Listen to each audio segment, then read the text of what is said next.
Yeah, buddy. Sheesh. Shalom, shalom, Shabbat, shalom.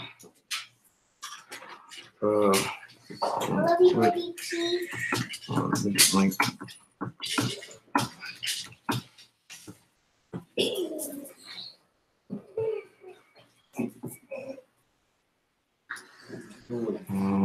Delete.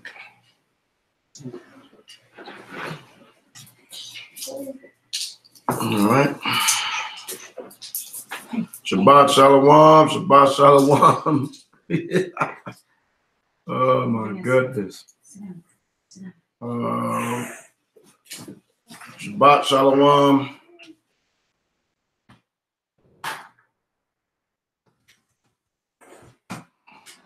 All right.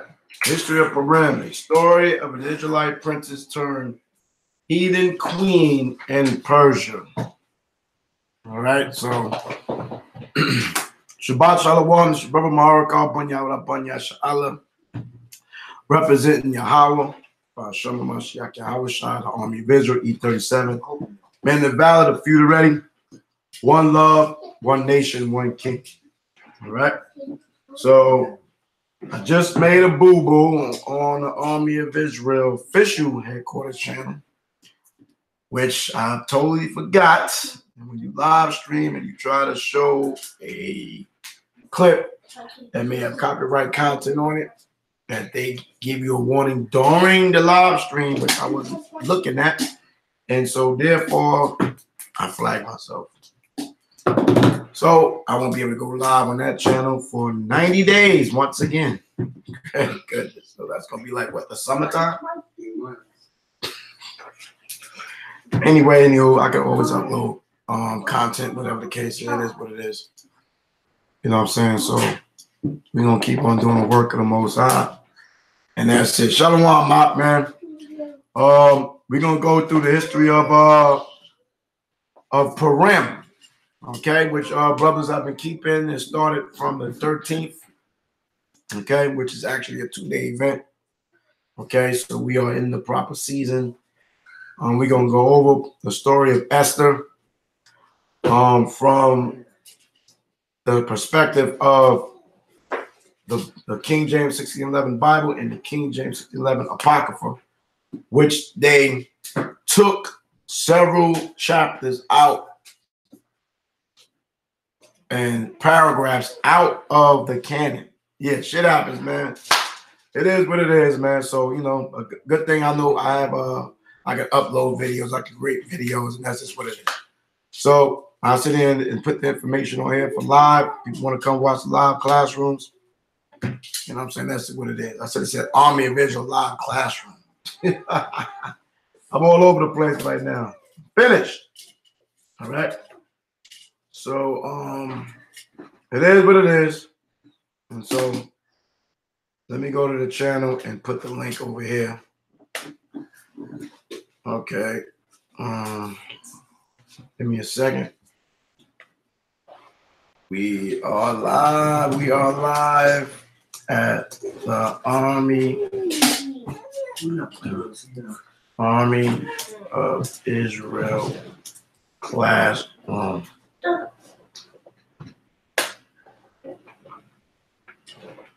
Okay. Let me do this right quick. He put the title up there. What's going on, Judah? How everything doing, brother? Going off. Lay down.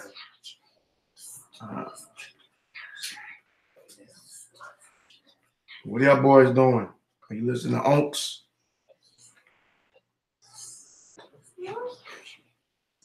Playing. Live class. That's the channel, right? Live classroom. Stop playing, I said.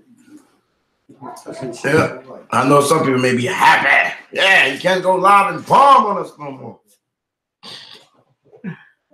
Okay, man. Heathen was reported, or either YouTube got web boots constantly searching for. Yeah, YouTube. There's YouTube. I can't blame it on nobody but myself. So we're gonna begin.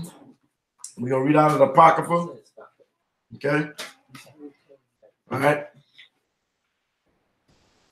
And so we're gonna start in the Apocrypha. If you have the red Apocrypha, we're gonna read, go to page 55, and we're gonna read where it states, placed in the Greek before chapter 1 of the Hebrew. Okay. All right. So also what I'm about to do, I'm just gonna go live on Facebook too. You know what I'm saying? Just go like that. I'm gonna do it from here. All right, so give me a second. And I'll just start going live on you on Facebook. The word must continues, right? I won't make that bonehead mistake again. That was a bonehead move. Car. So I guess we give a couple people a chance to get in the room, but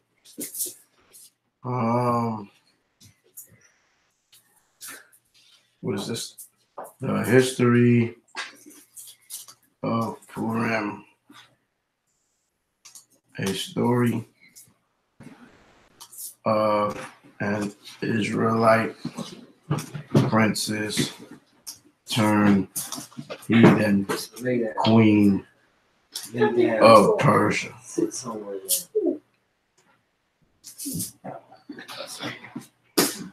Okay. Nope. Put this right here. I don't want to hear all that. Okay? I told you to sit over there. Why are you there? I don't care. Go over there.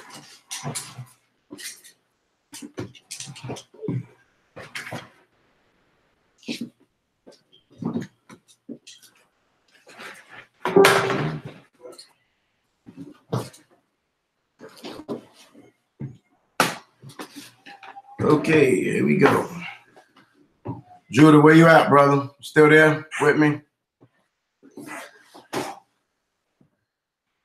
All right, okay, hallelujah.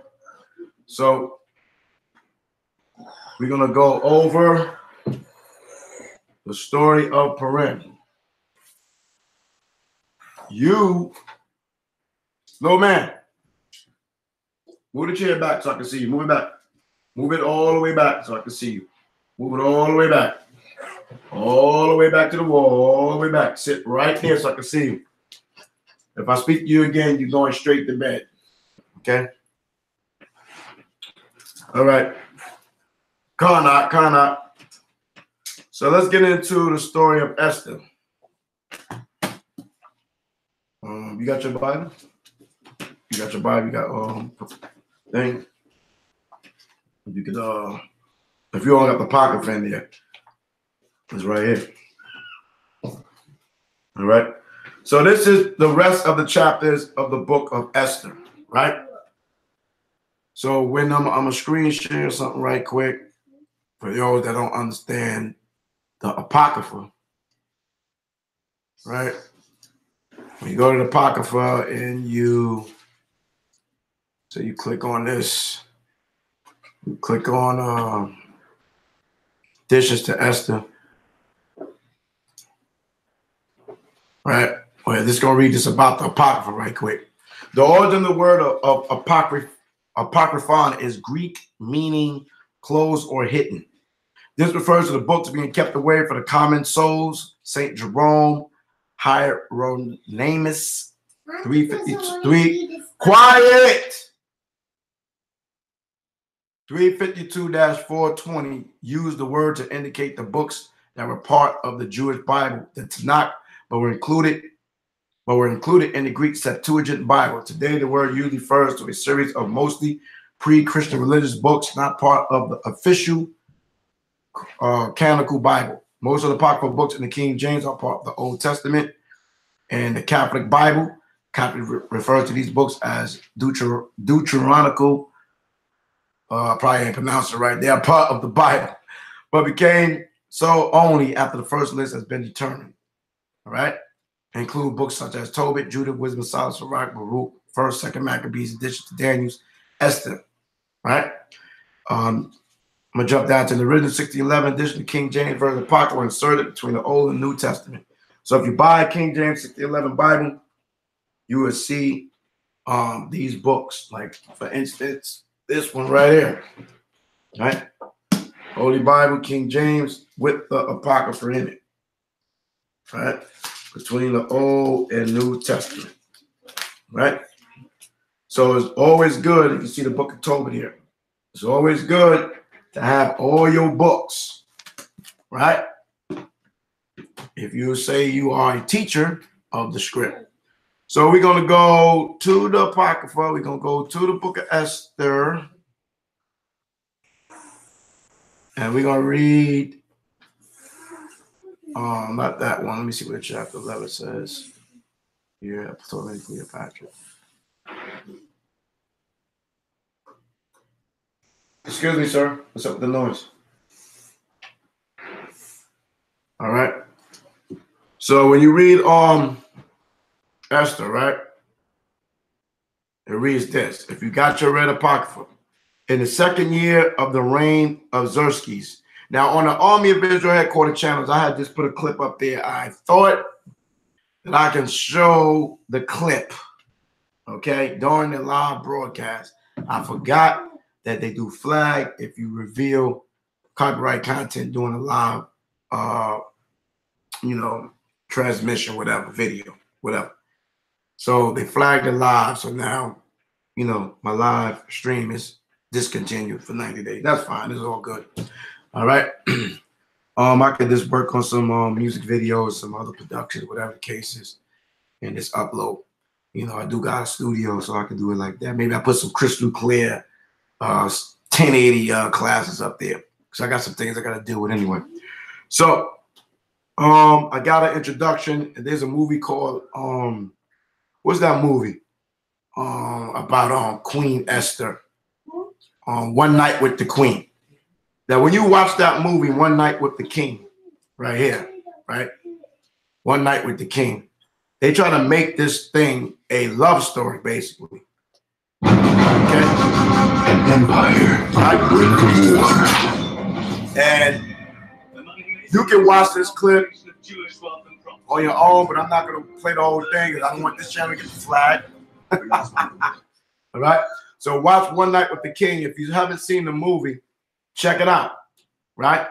They try to make Queen Esther, okay, a damn love story. All right.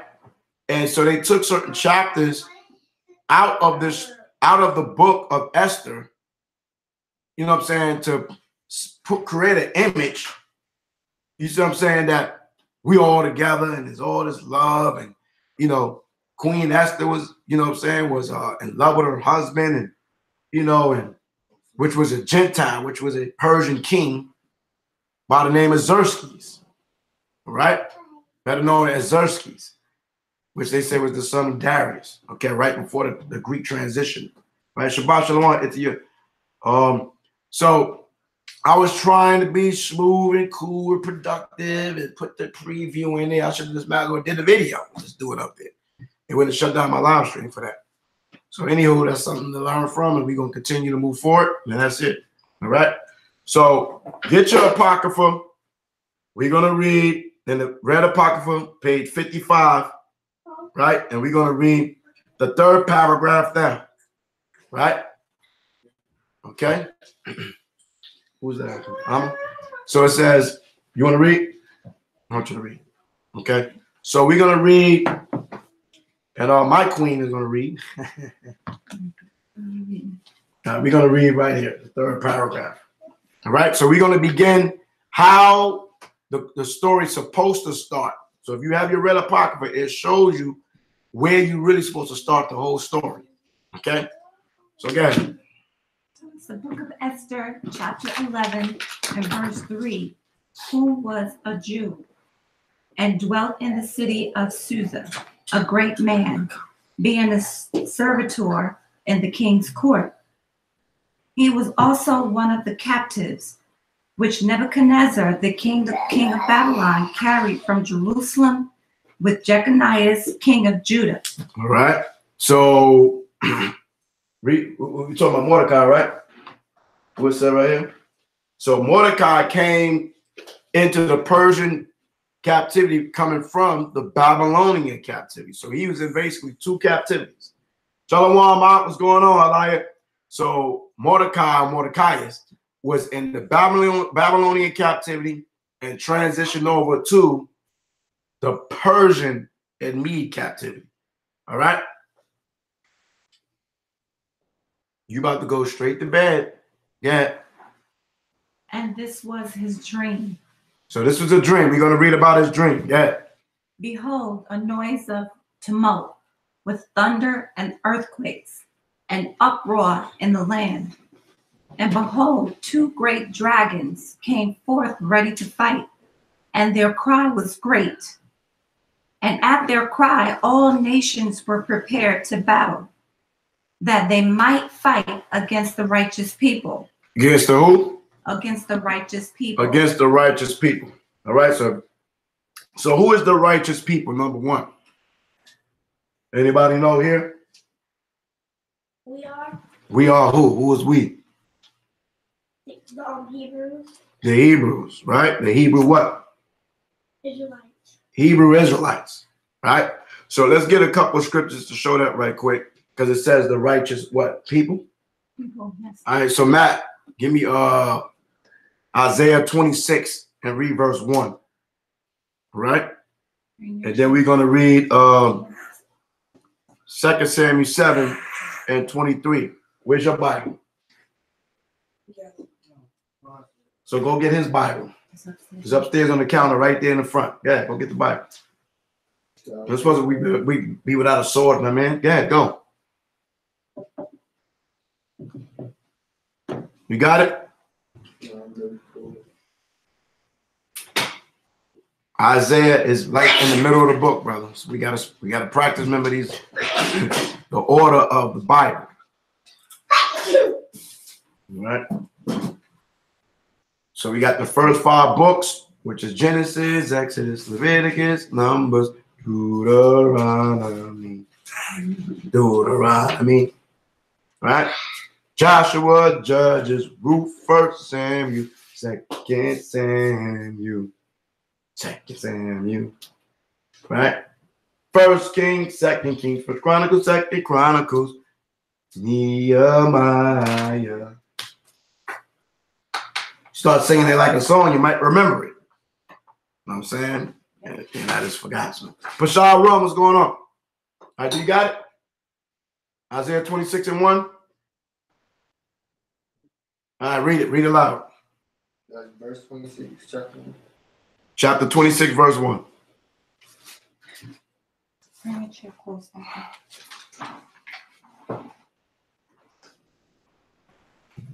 So what we're going to show is where he have Mordecai's having a dream, and he's saying that they might fight against the righteous people. So let's see who are the righteous people. Yeah. In that day shall this song be sung in the land of Judah. Read it louder. We have a strong city salvation will God appoint for walls and boards. Yeah. Isaiah 26. Let me go there right quick. You just read. Can you hear him? Malak Judah, can you hear him?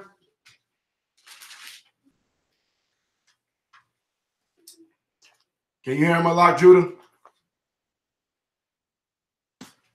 All right, read again. In that day shall this song be sung in the land of Judah. We have a strong city salvation will God appoint for walls and boards. Upon ye the gates of the righteous nation. Open ye the gates Open ye the gates, that the righteous nation which keepeth the truth may enter in. So Isaiah 26, 1 through 2. Right?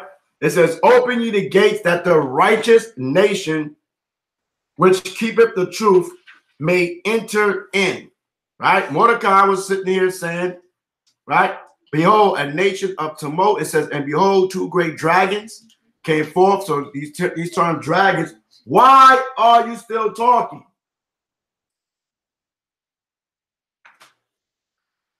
And behold, two great dragons came forth ready to fight, and their cry was great. And at their cry, all nations were prepared to battle, that they might fight against the righteous people. This is his dream. Right? So now you can finish reading. So I want to show another scripture that mentions the righteous people. And when you go to 2 Samuel, let me get that one right quick. I'm trying not to be pissed, but I'm pissed at myself right now. I can't front. I'm very pissed at myself. You know what I'm saying? I just got the dang channel back this month.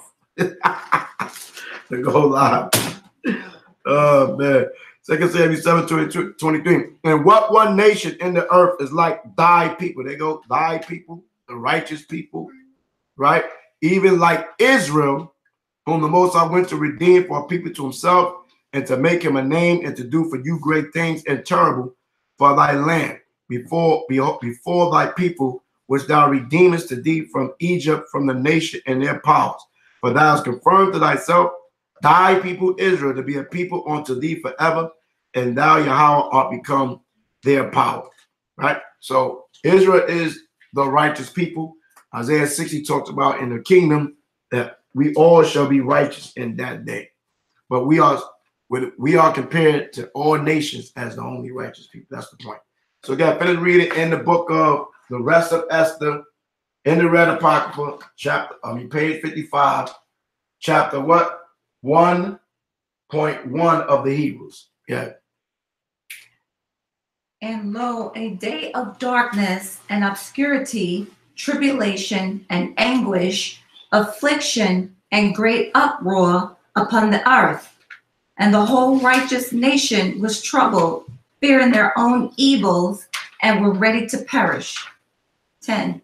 Then they cried upon the Most High, and upon their cry, as it were from a little fountain, was made a great flood, even much water. 11. The light and the sun rose up, and the lowly were exalted, and devoured, and the glorious. 12. Now when Mordecai. This is Mordecai. It's in the Greek. Mordecai. Okay, Mordecai, who has seen this dream and what the Most High had determined to do, was awake. He bare this dream in mind, and until night, by all means, was desirous to know it. All right. So the Most High said what? Go to Numbers. Numbers. Somebody get Numbers 12. Hope you get Numbers 12. Numbers 12 and 5.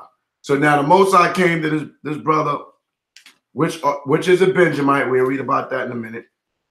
Right? Same tribe Paul came from, same tribe Saul came from. Right?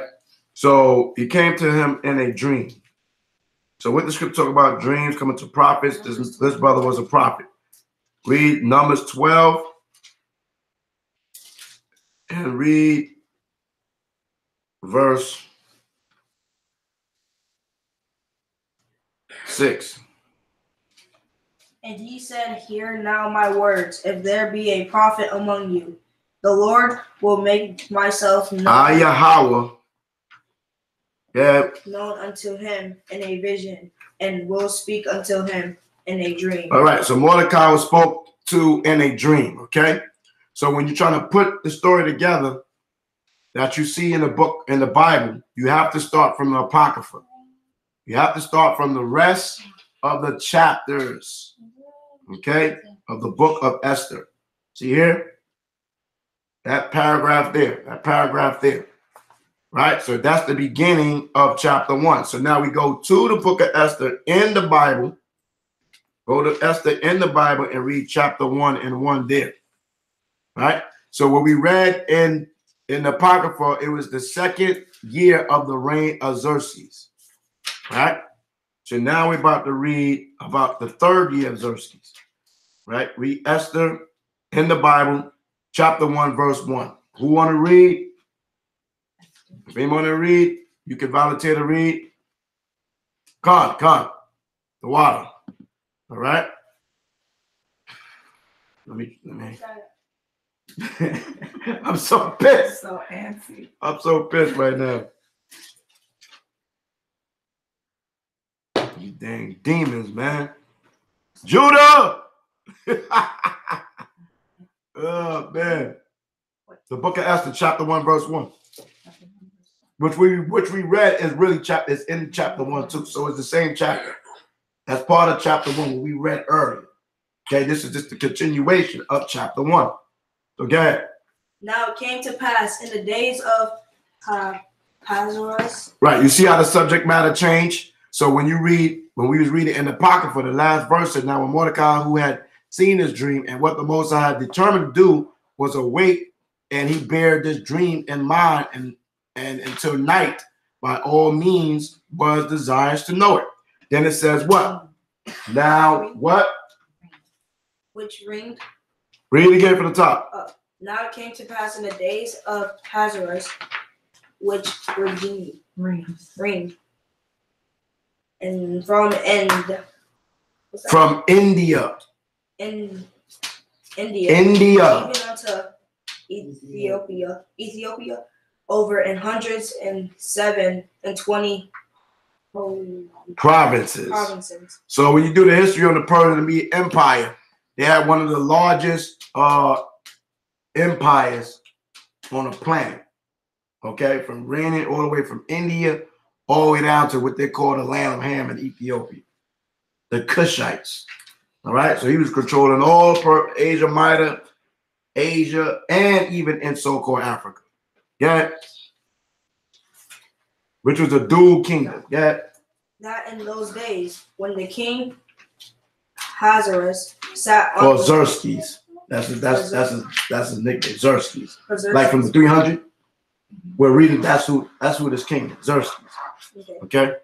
Xerxes sat on the throne of his kingdom, which was in Shushan, the palace. And in the third year of his reign. Rain. Say it again. Rain. 7 times. Rain.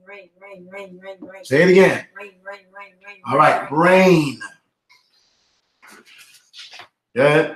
He made a feast unto all his princes and his servants, the power of Persia, right. Persia, and Media, the nobles,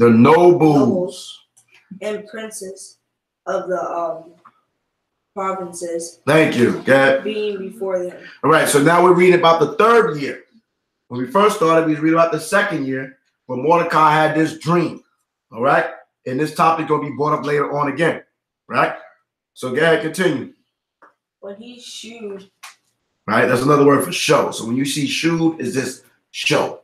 Okay. Go ahead. When he showed the riches of his glorious kingdom and the honor of his excellent majesty many days, even in 184 days. Right. And when these days were expired, the king made a feast unto all the people that were present in Shushan, the palace, both unto great and small, 7 days, in the court of the garden of the king's palace, where were white, green, and blue hangings, feasting with cords of fastened with cords of fine linen, and purple to silver rings and pillars of marble. The beds were of gold and silver upon a pavement of red and blue and white and black marble. Right. So this showing you, you know, the royal decor of this king, right? So they had beds that was made of gold and silver, right? They had the floor was of red and blue and white and black marble. You see what I'm saying? They had drapes of white, green, and blue hanes, fastened with cords of fine linen and purple to silver rings. So just imagine, you know, how that looked. You know what I'm saying? For real, for real. You know what I'm saying? Like, damn. You know what I'm saying? Royal. Go ahead. And they gave them drink in vessels of gold. And so they was drinking out of gold. All right. So when you read up to the fourth verse, that when he showed the riches of his glorious kingdom and honor, so he was showing off, basically. He was just showing, you know what I'm saying, everything that he accumulated. Yeah. And royal wine in abundance, according to the state of the king. And the drinking was according to the law. None did compel, for so the king had appointed to all the officers of his house, and that they should do according to every man's pleasure. Right. But when you read, make sure you don't add words, just read what it is. And the drinking was according to the law. None did compel, right? So they was able to drink. They didn't hinder them. For so the king had appointed to all the officers of his house that they should be according to every man's pleasure. Right? So they was getting it in. They was turning up. Right? It's a party. My man showing off his kingdom. Right? This heathen king. Right? Yeah. Also Vashti the queen made a feast for the woman in the royal house which belongeth to King what was the word? Xerxes. All right, so you have to say Osiris. All right, all right. So now here we have a name of this woman. Okay, that's mentioned here in this translation, King James. Right. I don't know if they got it in the parallel versions, but her name is Vashti here. Okay, so Vashti, the queen, and this for the record, Israelites did not have queens that reigned on the throne. Okay. The only queens in Hebrew culture is the mothers of the king, actual king that sat on the throne. Okay? So we had princesses beside us, right? We wasn't even supposed to have kings. Okay, but when we went to request a king, Deuteronomy 17:17, and then when you go Deuteronomy 17:15 on down, and when you go to Samuel, the 4th, 5th chapter, we request the king. The Most High is our king. But we want to be like the who? Heathens. So we have a lot of brothers and sisters on Facebook, whatever the case is, y'all sitting up there talking about queen. I don't remember me ever liking that term. Ever. Straight up. You know what I'm saying? But the queens is the mothers of the kings that sat on the throne. So yes, in the future, in the kingdom of heaven, when we're ruling as a dynasty, we're gonna have plenty queens, because the sons are gonna be anointed kings on the earth, right? So then in that time, we're gonna have a whole bunch of queens, because we gonna be kings and priests, a nation of kings and a nation of priests, right? So therefore, we're gonna be the kings and priests on the planet Earth, kings and queens on the planet Earth at this time. You see what I'm saying? So understand, right now, the only queens are the mothers of the sons that actually sat on the throne.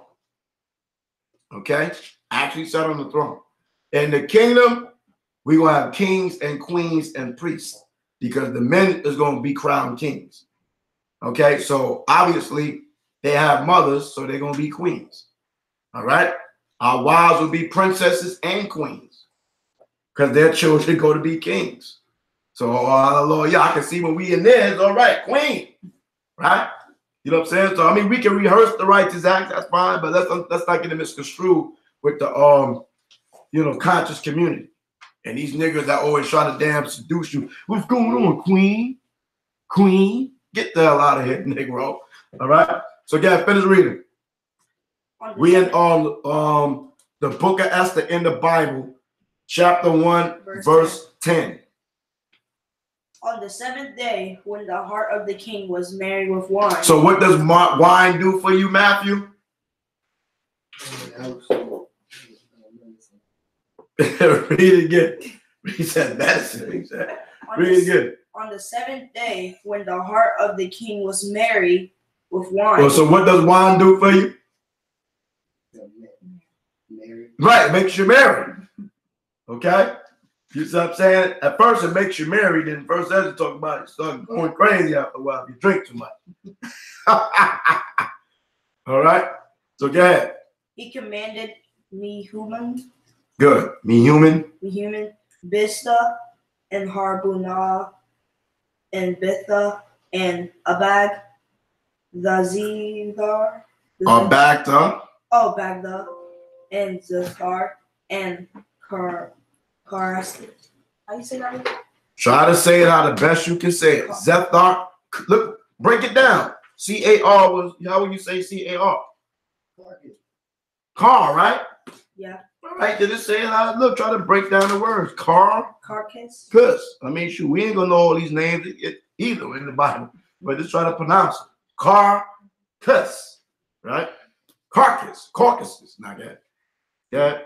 The 7 chamberlains that served in the presence of Hasaurus, aka Xerxes. Yeah. The king. The king. Okay. Yeah. To bring Vashti, the queen, before the king with the crown royal to shew the people and the princess, her beauty, for she was fair to look on. So hold on now. Okay.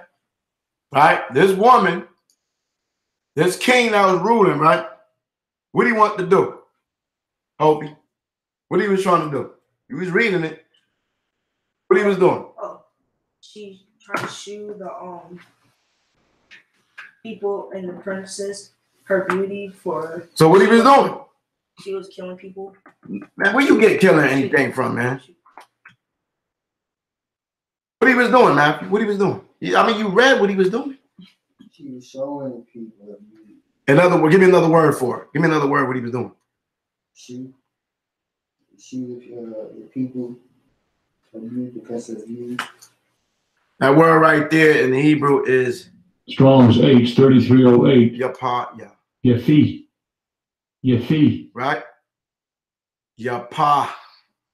Yeah, all right, which beauty, yapah, right? So he's showing off his woman. He got a beautiful woman. You having a party? He got all these people there. He's showing off all his wealth, his riches, and everything. And he said, I'm going to show off my wife. Got a beautiful woman. So like the scripture says, the beauty of a woman cheereth the countenance of a man. And a man loveth nothing better. So a man like to show off his beautiful woman. I mean, men like to do that. I mean, y'all don't know yet. You don't know. You're only 12. You probably don't even like girls yet, do you? Oh, okay. I was making sure you ain't going off. Okay? So you want to show off your woman. That's what he wanted to do. He wanted to show off his woman. It says she was what? Beautiful. Princess, and the princess of beauty, for she was fair to look upon. All right? So she was fair to look at. All right? So this is what this heathen was doing. You see what I'm saying? But we don't want to show off all our, our women personal assets. You know what I'm saying? None of that. You don't want to be a stumbling block for a man trying to holler at your rib with him, right? Okay? So, yeah, continue. But the queen Vashti refused to come. Read it stronger and louder, brother. But the queen Vashti refused to come at the king's commandment. What did she do? She what? Refused to come at the king's commandment. She did what? Refused to come at the king's commandment. Read it again, stronger.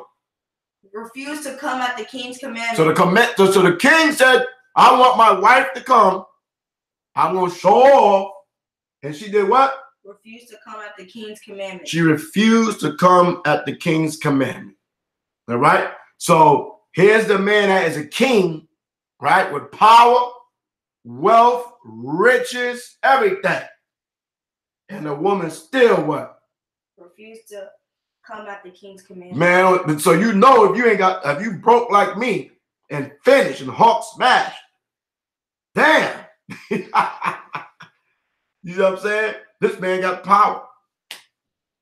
When you look at the movie 300, that's the depiction of the king of who we're reading about, Xerxes. All right? Yeah. By his chamberlains. Ain't that right, Judah? You know what I'm saying? I mean, this man got power, ruling all over the world. You see what I'm saying? Got all his friends, invite all his friends there to show off and show out. Told his woman come through so I can, you know, you want to be happy and he happy. You know what I'm saying? He married, feeling good. Where's my beautiful wife? Tell her to come down here. You know what I'm saying? Be by my side so I can show up and, you know what I'm saying? Everybody can admire me and my kingdom with my beautiful wife. Right? And she was like, hell no. Go ahead. Therefore, Read loud. Was the king very wroth. So he was very what? Wroth. So what does the word wroth mean? Does that sound like something he felt good? I think he's angry. You think he was angry, right? Well, let's find out what the word wrath means, okay? Let's see what that word means. Anybody know? Can guess? You just now guess. The freedictionary.com. Let's go there. Oh, and his anger burned in him. Wrath, right? Yeah. So I'm gonna go I like to go, you know, see the definition of words. It says wrath. Wrath. I don't like Wrath. what she said. That's off. Angry, wrathful. You know what I'm saying? How they gonna have that woman sound like that talking about wrath? I don't even fit the dang definition, man. What the hell's going on? It's off, man. You know what I'm saying? So it is what it is, y'all. I'm still trying to recoup from my blunder earlier.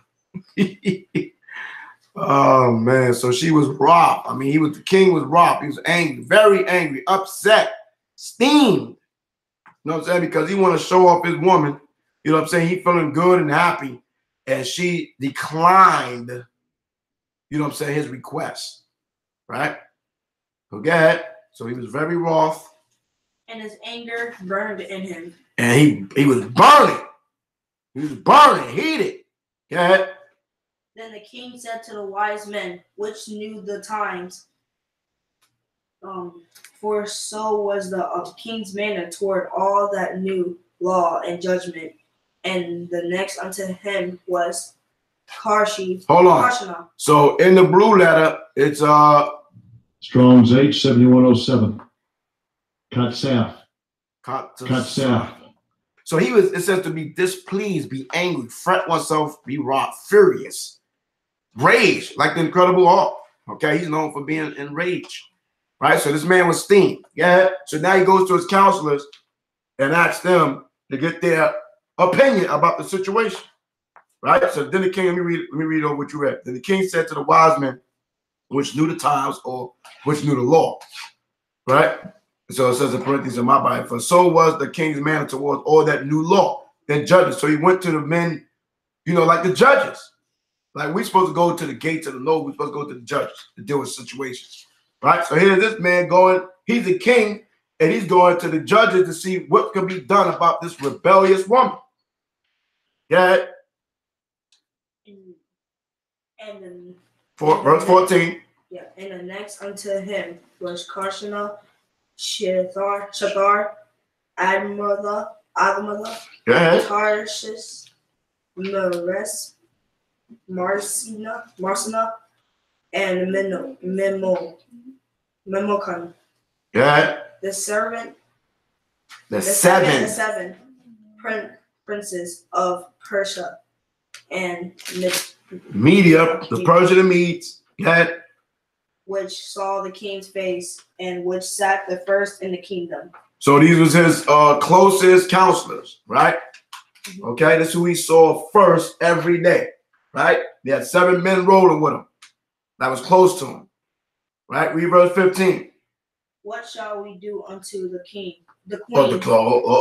What shall we do unto the who? The queen. Unto the queen. So now he's asking, what are we going to do about this queen? Right? You see what I'm saying? She just straight embarrassed the man in front of everybody. Right? I said pissed. She straight embarrassed the man in front of everybody. Okay? Go ahead. Vashti according to the law, because she hath not performed the commandment of the king Ahasuerus. Well, Zersky. Remember, this say Zerskis. This say Zerskis. Xerxes. This say Zerskis. 300, man. Zerskis. It's hard to remember. Okay, well, we see Esdras, Zerskis. Yeah. By the chamberlains. And Memucan answered before the king, and the princess Vashti, the queen, hath not done wrong to the king. Oh, so now here's the question. And Memucan answered before the king and the princess, Vashti the queen, have not done wrong to the king only. I'm going to read it. But also to the princes and to all the people that are in all the provinces of the king Xerxes or Ahasuerus. So let's set the stage now. Okay? So here's a heathen king that gave a commandment and request his woman, his wife, his Isha, or Ayasha, to come before him, and she denied him. Now this is a heathen. And so now he's going to deal with this situation. Okay? And she's about to be removed from her queenship. This was going to go down. Yeah. And this was going to give us an opportunity for a daughter of Israel to be in position to really redeem the children of Israel. Yeah. What verse? 17. You're not following me, read? Right. Yeah. For this deed of the queen shall come aboard unto all women, so that they shall despise their husbands in their eyes. Stop. So by her doing this, refusing and disobeying her husband, and she's the queen, so she's looked up to, right? The queen is admired by all the other women. Everybody want to be a queen, right? Everybody will look up to the king. As the king, so is his subject. So now this woman has influence, right? And actually she was entertaining herself, right? When you read verse 9, it says, also Vashti the queen made a feast for the women in the royal house, which belonged to King Xerxes. So right here is showing you that the term house, regardless, belongs to the men. Okay, and that's another topic. So if I even go with women's possession, okay, she comes with inheritance. The wise daughter bringeth inheritance, whatever, right? So now she's in there with a whole bunch of women doing their thing, while the men was doing their thing. All right. So now she denied her husband in front of all the women. Got it? When it shall be reported, the king Xerxes commanded Vashti the queen to be brought in before him, but she came not. Right. So this is what everybody's gonna be talking about. Man, you know, the king wife refused to come to him. Vashti was like, I'm not going to that nigga. I don't care if he having a party, he want to have all his friends there, he want to show off. Man, he want me to come over there and show me off. I'm not going. See? That's the vibration. Yeah. Likewise shall the ladies of Persia and Media say this day unto all the king's princes, which have heard of the deed of the queen, thus shall there arise too much contempt and wrath. If it please the king. What verse you in? Sorry. 19. All right. So likewise shall the ladies of Persia and Media say this day unto the king's princes. So the princes, which have heard of the deed of the queen, thus shall there arise too much contempt and wrath. So as the queen is, shalom, we need to build up this army of Israel live classroom, man. I'm making all the mistakes over there. Okay. All right. So they're afraid that now that the queen has been a negative example in front of these women, and then all the women and all the prophets going to hear what the queen did, and now they're going to do this to their husbands. So not only the other men is like, wait a minute, if your wife can defy you, we don't got a damn chance. You're the king. Yeah. If it please the king, let there go a royal commandment from him, and let it be written among the laws of the Persians and the Medes. So now we got to put this law now. Okay, first and foremost, this is how certain laws is enacted because of things that happen. Shalom, set apart gathering of Yahuwah. Okay, that's my brother and his wife out in California who I went up and picked up a year and a half ago out in California. So shalom. How the children do? Hope everybody good. Yeah. That it not be altered, the Vashti can come no more before the king Xerxes, and let the king give her royal estate unto another that is better than she. That is what? Read it stronger. One that is what? Her royal estate unto another that is better than she. So if it please the king, let there go a royal commandment from him, and let it be written among the lords of the Persia and Medes. So every government and every kingdom have their own laws and government. Right? So it says that it may not be altered, that Vashti come no more before King Ahasuerus, and let the king give her royal estate onto another that is better than she. So what's the moral of the story? The moral of the story, what's the moral of the story? And it said better than she. Because why? She openly put her husband to shame. She embarrassed her husband. She disobeyed her husband. Not even in private, but in front of everybody. You see what I'm saying? Let's imagine that. And I'm sure all of us as men that got embarrassed by our women at one point in time. Let's keep it a buck.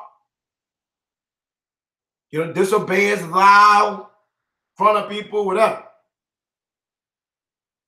Okay? So here's this man in his kingdom. He got power, he got glory. He got all his friends around, he got all the trimmings and everything, and they just doing it up, sipping wine, having a good old time. He like, yo, where my baby? I tell my baby to come. And she said, hell no. Salty. Burning. Okay? She says, look what she said. You think she just said, no, I don't want to go see the king. No. She was defiant. That's not an Hebraic custom. A submissive woman, according to what we know, she's supposed to obey her husband, submit to her husband. And everything Yahushua Mashiach Yahushua said. That's what the script say. Whether you want to do it or not, that's on record. That's our record. You see what I'm saying? Okay. So let's see. So now he said we're gonna give her a state away to somebody better. So a lot of you sisters that have your future kings in the making, your Davids in the making. David was promised to be king, right? He didn't hit the throne. He didn't automatically ascend to the throne, right? But he was promised to receive the kingdom, which he eventually did years later. Same thing with the promises that's given to the men that's striving in this truth and doing the things that the Most High said. And he's promised you in Revelation 1. Matthew, get the last chapter in the book of Revelations. I mean, get the last book, which is Revelations. Chapter 1 and verse 5. Right? The things are written aforetime, and I'm going off because I'm supposed to start this class with Colossians 3:17. Whatsoever you do in word or deed, do all by Shem HaMashiach Yahushua. Why? St. John 14:6, because Yahushua said, I'm the way, the truth, and the life. St. John 7:38, he that believe on me, as the scripture have said. Right? Okay? Romans 15:4. The things are written aforetime are written for our learning. Jeremiah 6:16. Right? Search out the old paths. What is the old? What is the good way? Job 8:8. Prepare the search of thy father. Deuteronomy 32:7. Let your elders tell you. So our elders are the men and women that's in this Bible first and foremost, because they are the examples. Right? So we're about to read about a queen or a sister that ascended to the throne of a Persian empire by the name of Esther. This is the Israelite princess. All right, go ahead. Yeah, chapter 5. Revelation chapter 1, verse 5. Revelation chapter 1, verse 5.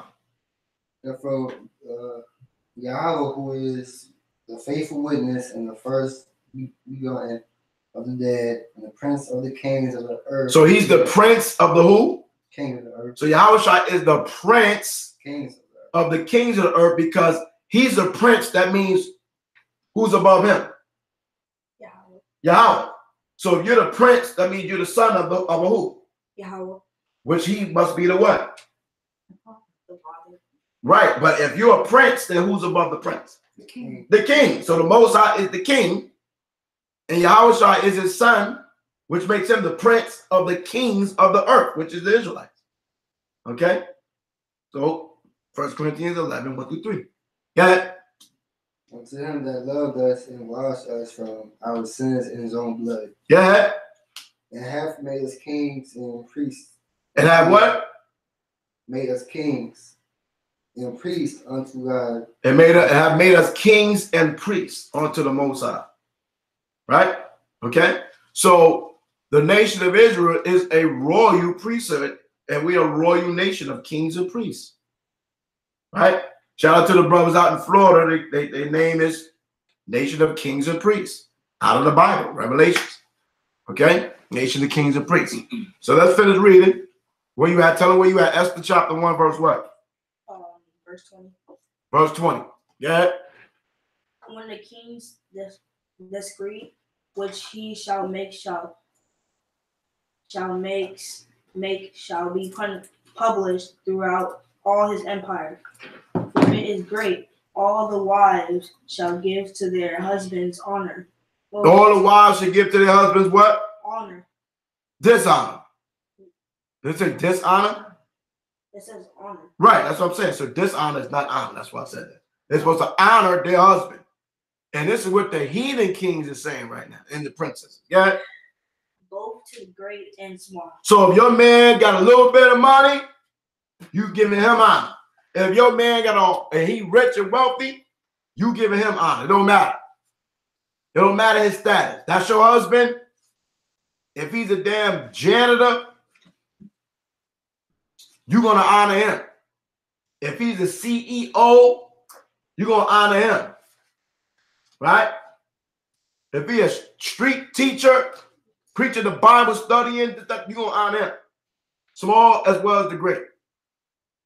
So you got no excuses. And these things are written in our records, giving us examples. Because how the hell can heathens have laws like this and then we don't? And we are the chosen people of the Most High. We supposed to do everything better than everybody else. Yeah.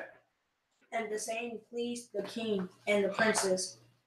And the king did according to the word of Memucan, for he sent letters into all the king's provinces, into every province, according to the writing thereof, and to every people after their language, and that every man should bear rule in his own house. Every man should what? Bear rule in his own house. Every man should what? Bear rule in their own house. Every man should bear rule in his house.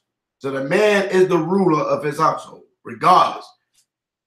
If he got 2 nickels in his pocket, he still rule over his household. Okay? And that should be published according to the language of every people. After chapter 2. All right, that's it. Okay? All right? And that it should be published according to the language of every people. So now, understand this. Right? When we first read in chapter 1, right? It says in verse 1, that came to pass in the days of Ahasuerus, this Ahasuerus or Xerxes, which reigned from India even on to Ethiopia over 127 27 province. Now, this is the decree that's going all over the world. Okay? All over the world. So when you look at a map of the reign of this man right here, right? Let me go to history right quick. If you get a map and you look up the Persian Empire, right? We can see just a visual of how big this kingdom was. All right? Let me see if I can get that. All right? The Persian and Mede empire. Right? So let me look on a map, pictures, images. Right, which one would be a good one right here? This one right here, the Persian Empire, right here. Now I'm gonna screen share this, the ones that's on YouTube. Oh my gosh. Oh, you see this right here? Look at all of this right here, which is the Persian Empire. Going all the way into India, Pakistan, Afghanistan, all the way up here, Turkey, Iraq, all of Persian, Iran, going down to Syria, Israel, Jordan, and Egypt, and Ethiopia. Okay? So this is a decree throughout all the empire. Okay? Right? So now if you brothers and sisters can't see on Facebook, right? Then I can show y'all. All you got to do is Google the Persian Empire, and you can see how big the empire was. Okay? This is the empire right here. Now this decree was made that the men will rule in their household, and that the women is not to disobey or disrespect the men, whether small or great. Right? You see what I'm saying? And trust me, it was going to go down because they're ruling. Okay? And it's in law. That's their law. And we have laws. Right? So it's just interesting to see that in the first chapter, it goes in and it gives an example of a woman, that the Most High used this example for a woman that was disobedient to a king, right? And removed her from her position, right? So now let's read chapter 2. Who want to read chapter 2? Who still want to read? Yeah, Matthew, read chapter 2. After these things, when the reign of King Xerxes was appeased, he remembered Vashti and what she had done and what she decreed against her. Then said the king's servants that ministered unto him. Can you hear? Can y'all hear up there? Because he's speaking kind of low. Then said the king's servants that minister unto him, that there be fair young virgins sought for the king. And let the king appoint. So fair, let there be fair, beautiful young virgins sought for the king. So that, listen, we're not dealing with the ugly duckling doctrine. Okay? Virgins. Understand that. So this king was looking for beautiful virgins, young virgins. Let there be fair young virgins sought for the king. Read. And let the king appoint officers in all the provinces of his kingdom, that they may gather together all the fair young virgins unto Shushan the palace, to the house of the women. To the house of the women. Okay, go ahead. Unto the custody of the king's chamberlain, keeper of the women, and let their things for purification be given them. So now you notice that this king has power to go around his whole empire, reigning from India to Ethiopia, and have them gather young virgins to be his woman. How can a man have such power like that? Huh? Because that's the power of the king. It tells you that in First Esdras, what? The 3rd chapter. And even when we as Israelites decided that we want to be like the heathens and desired a king, right? When you read First Samuel, the 8th chapter, and it says, and it came to pass when Samuel was old that he made his sons judges over Israel. And the Most High ended up killing them. I don't want to go on that. But this thing displeased Samuel when they said, give us a king to judge us. This is verse 6. Give us a king to judge us. Right? Matter of fact, we start with verse 4. 1 Samuel 8 and 4. Then all the elders of Israel gathered themselves together and came to Samuel into Ramah and said unto them, Behold, thou art old, and thy sons walk not in the ways. Now make us a king to judge us like all the nations. So this is where we first was instituted a king. We did not have kings. All right? The Most High was our king. We did not have no kings. All right? We had governors, we had officers, we had elders. We didn't have no king. The Most High was our king. But the thing that pleased Samuel when they said, give us a king to judge us, and Samuel prayed unto Yahweh. So actuality, if you watch my class, Deuteronomy 17:17, Hawk Smash, that was a prophecy concerning Solomon, Saul, David, and Solomon, especially Solomon, coming into existence. That was a prophecy concerning when we desired a king. Okay? And this is we're reading that prophecy right now. You see what I'm saying? I just want to show that because I want to show you how the power of the king, that he can just take your daughters and take your sons. And that's is what's written. All right. Deuteronomy 17:50, and thou shalt, matter of fact, start with 14. When thou come into the land which Yahweh thy power giveth thee, and shall possess it, and shall dwell therein, and shall say, I will set a king over me, like as all the nations that are round about me. You see how the people get this thing misconstrued? Deuteronomy 17:15 is nothing but prophecy. Thou shalt say in any wise set him a king over thee, whom Yahweh thy power should choose, one from among thy brethren. Thou shalt set king over thee. Who is that? Who's the first king over Israel? Who's the first king over Israel? King David. No. Benjamite, Saul. Then David. And then Solomon.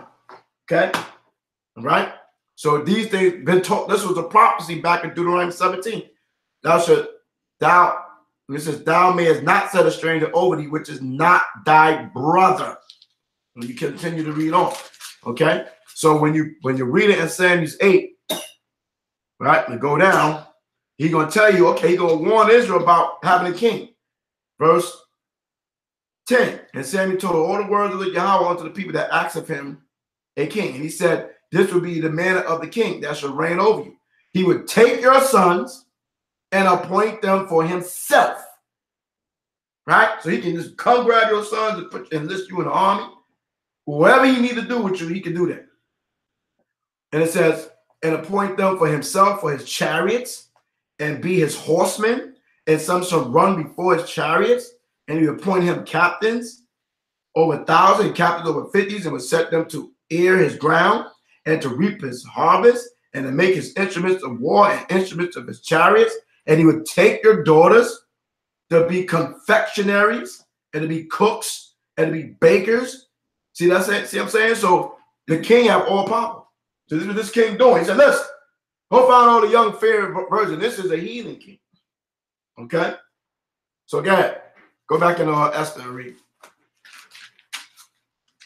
And let the man which pleaseth the king be queen instead of Vashti, and the thing pleased the king, and he did so. What verse you in? Verse 4. Verse 2 and 4. Read it one more time louder. And let the man which maiden which pleaseth the king be queen instead of Vashti, and the thing pleased the king, and he did so. All right. So they had to gather a whole bunch of women. I don't know, maybe like a beauty contest. I don't know, whatever. You know what I'm saying? And he said, let the maiden which pleased the king be queen instead of Vashti, and the thing pleased the king, and did so. Now, let me finish reading. 5. Now, in Shushan the palace, there was a certain Jew whose name was Mordecai, the son of Jair, the son of Shimei, the son of Kish, a Benjamite. Y'all see that? A Benjamite. Right? So what's interesting is that when you read the New Testament concerning Paul, they mistaken Paul as a what? An Egyptian. Okay? Right? I think he was also mistaken as for Ethiopian. Right? They thought he was a Roman citizen. So if you mistaken him as Egyptian, Egyptians are dark-skinned people. Right? So this was like 500 years or 600 years, 600 something years before Paul. Okay?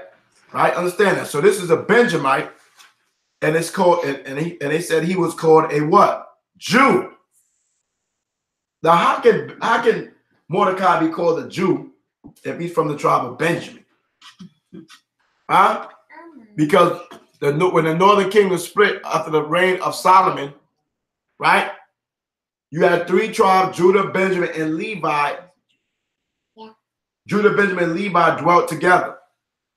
Okay, and so when they went into captivity, Judah being the head tribe and the kings, right? Judah is the kings, Levi was the priests. They consider everybody what? Judites. Okay? Because Judah was given the kingship. Levi was given the priesthood. Right? So they just consider everybody Jews. Okay? Con, he said he's good. Okay, Con. All right, so he said you're good on Matthew. Let you read again. Right? So read verse 6. What? That's the 2 and 6. Who had been carried away from Jerusalem, with the captivity which had been carried away with Jeconiah, king of Judah, right? who, So, who Nebuchadnezzar, Nebuchadnezzar, the king of Babylon, had carried away. And he brought up and he brought up Hadassah. Hadassah. Hadassah. That is Esther. That is Esther. So Hadassah is a Hebrew name, right? So they would just call her Esther. That is Esther, right? Go ahead. His uncle's daughter. So that's his uncle's daughter. Take your time. When you see semicolon, whatever, you stop. So this woman, right? Talking about Mordecai, he brought up a young woman by the name of Hadassah, which we're reading about right now, which is called Esther, his uncle's daughter. So Mordecai, uncle, had a daughter, right? That would make Mordecai and Esther what? In kinship. What would they be? What would be their relations? Your uncle's children is your what? I want them to answer. Your uncle's children is your what? Cousins, right? Your uncle's children are your cousins. Will be your first cousin. Okay, right? So they was first cousins. Yeah. I'll read verse 7 again. And he brought up Hadassah. He brought up Hadassah. Hadassah, that is Esther, his uncle's daughter, for she had neither father nor mother, and the maid was fair and beautiful, whom Mordecai, her father and her mother were dead, took for his own daughter. Right. So his uncle's daughter, parents died. He took her in as his own daughter, and they was first cousin. So he raised her up. When he say brought her up, he raised her. Like a lot of family members raise children up because the parents is no longer around, or they on drugs or something going down. You see what I'm saying? So they raised them. Okay? Right? So he raised her as his own daughter. Go ahead. So it came to pass, when the king's commandment and she was also a fair and beautiful woman. See, the daughters of Israel was beautiful. Nice looking women. Let's just establish these things. Go ahead. So it came to pass, when the king's commandment and his decree was heard, and when many maidens were gathered together unto Shushan the palace, to the custody of Haggai, that Esther was brought also unto the king's house, to the custody of Haggai, keeper of the women. And the maiden pleased him, and she obtained kindness of Okay, so let me see where you at. And it came to pass when the king's commandment and the decree was heard, and when many maidens, young virgins, were gathered together unto Shushan the palace, to the custody of Haggai, that Esther was brought also unto the king's house, to the custody of Haggai, keeper of the woman. So they had a guy that watched over the women. So you know he was a what? God, what he was? He was he was castrated. Okay? They didn't have no damn men around the women with a rod. They would chop your rod off. So you won't be defiling the women. Okay? Keeper of the women. That's what they was doing to Daniel and all of them. Get And the man pleased him, and she obtained kindness of him, and he speedily gave her things for purification. So now you gather these women up. They're young women, young virgin women, and they're about to be purified. They're going through a purification process. Something that we need to adapt. Those that's dealing with herbs or natural heat things, stuff like that. We need to get back to the purification so our women can purify themselves. Yeah. Verse 9. And the man pleased him, and she obtained kindness of him. And he speedily gave her things for purification with such things as belonged to her. And 7 maidens which were meet to be given. And 7 maidens which were meet to be given her. Get out of the king's house. So she was given, and she was given 7 maidens, right? She was given servants.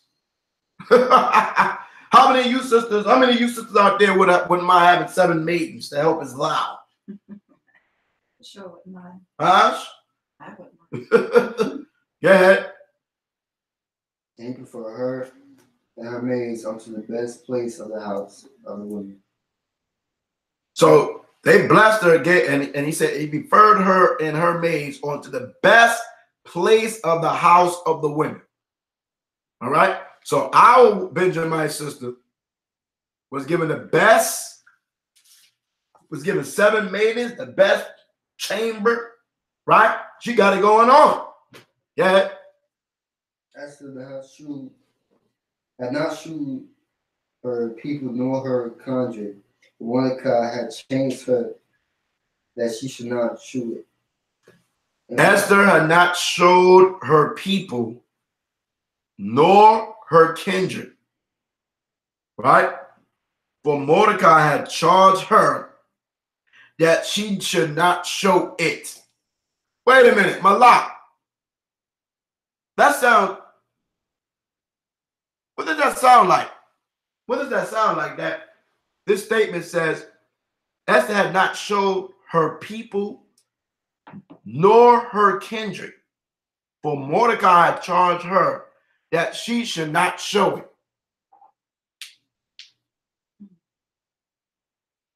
Now we're talking about Persian Medes, right? A Persian Mede king, a Persian king, and we're talking about a female that is from the tribe of Benjamin, not revealing that she's from the what?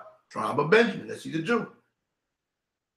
How is it possible for this woman being of another nation and another culture not be recognized as a Jew if you damn white people, you damn devils out there running around talking about you Israel? You white people, that means the damn Persian Medes are crackers. That must mean that the white man is running around saying he's a Jew, right? Being in Persia and Mede, that you talk about Xerxes was a white man, right? With the Persians are of East Indian descent and of Arab. This was a dual kingdom of Ishmael and Elam. Right? She didn't reveal she was an Israelite, so that means that she was a dark-skinned woman, and the Persian and Medes was a people of color. There's people of color. So that cut you white people all the way out. Because we know that Paul passed as a what? Egyptian. They thought he was an Egyptian. Right? Look up that scripture that Paul, they call Paul an Egyptian. Okay? Get that scripture. Right?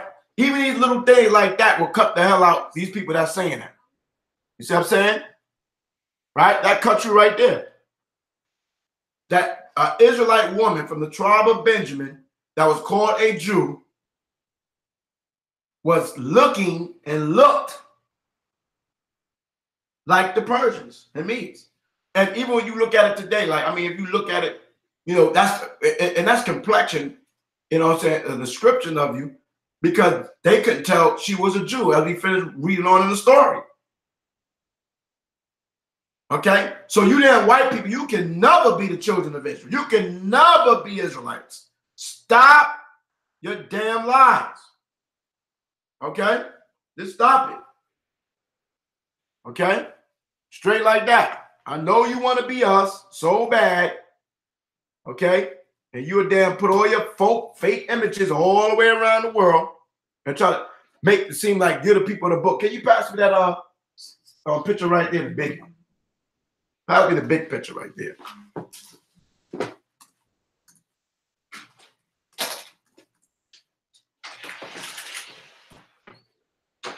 Acts 21:38. Yeah, let me get that. Come around here. Come around this way. See, this is what you devils do. Let me show you what you devils do. Right? Okay. So, okay. I got it. All right, so this is a picture that was taken down, obviously, once we came into the light. Okay? Right? They had this damn image up that had been taken down, okay, of you white people blaspheming, lying, trying to act like this is the most high in Adam. Okay? A famous painting of you devils, you white people, trying to act like you Yahweh in Adam. Okay? Which is a damn suspect ass picture. Why the hell are you trying to touch somebody's damn finger for? What the hell are you doing? What the hell is that? What are you, E.T. or something? What the hell is this?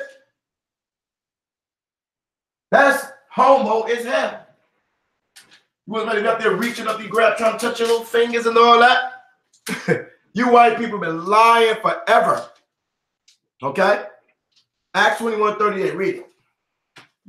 Art now Read the verse up above that one, 37. 37. And as Paul was to be led into the castle, he said unto the chief captain, May I speak unto thee? Who said, Canst thou speak Greek?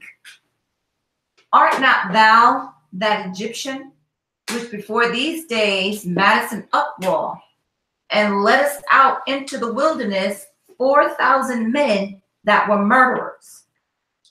But Paul said, I am a man which am a Jew of Tarsus. Right, so Paul said, I'm a Jew, which is of Tarsus. Go ahead.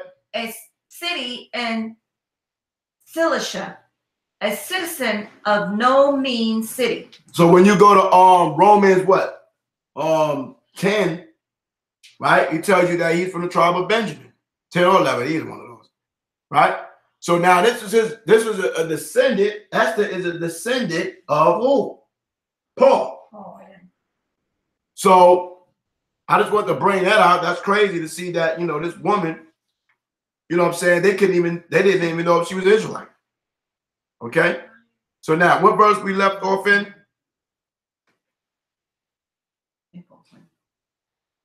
What verse we was in? Verse 10. Verse 10, 2 and 10. Mm-hmm. All right, read that. Read again. So Esther had not showed her people nor her kindred, for Mordecai had changed her that she should not show it. Yeah. No, verse 11. So obviously they had some specific type looks too, with gear, clothing, probably makeup or whatever the case is, right? Because they were talking about Xerxes earlier in the presentation when, on my other channel, and I got finished Hawk Smash. That the Persian dealt in a religion called how I go Zoroastrian, where the custom was to paint themselves extra. Even the men was painting their damn face up like women. Okay, all right. So go ahead. And Mordecai walked every day before the court of the women's house to know how Esther did and what should become of her. All right. So Mordecai checking up on his daughter. Read.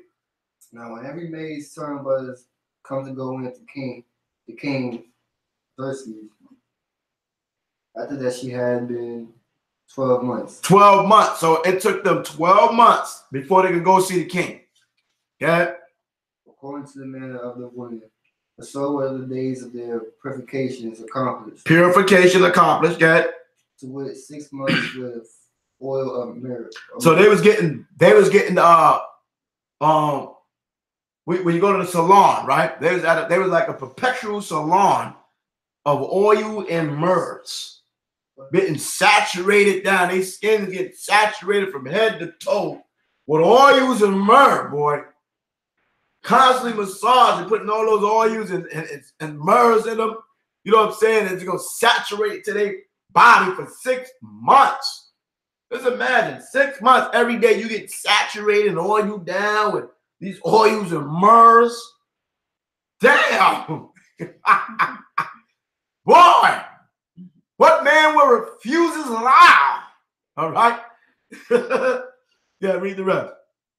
6 months with sweet odors. And 6 months with sweet odors. Right? Yeah. And with other things for the purifying of the woman. So you know that their bowels getting purified up extra, even though they was virgin, their whole skin, feet, toes, they get their nails done, groomed, hair done, everything done. Huh?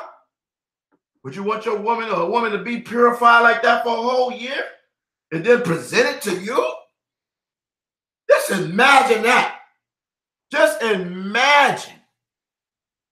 You got a woman that's a virgin young woman, or this a woman that's getting damn purified for thou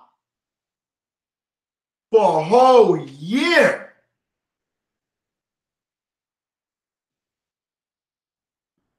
Dipped in baths of oils and myrrhs and spices and every damn thing.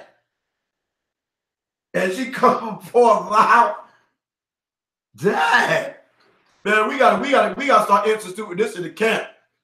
When you just come out the world looking like Boquisha Shaquita and them, right? We gonna damn dump your ass in the biggest damn bathtub some damn where, and you gonna dump you right in some oil, some more. Boom!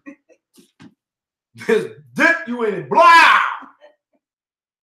You know what I'm saying? Get you constant massages, every damn thing. Because the prophecy said Isaiah 3:16, instead of sweet smell, when you put it, it should be stink.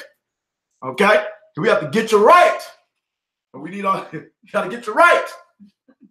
All right? You gotta get you right. You gotta be looking good, smelling good, everything good. All right? So go ahead. And thus came every maiden unto the king, whatsoever she desired was given her to go with her out of the house, and the women unto the king's house. Pull up a little bit, speak a little louder. And thus came every man unto the king, whatsoever she desired was given her to go with her.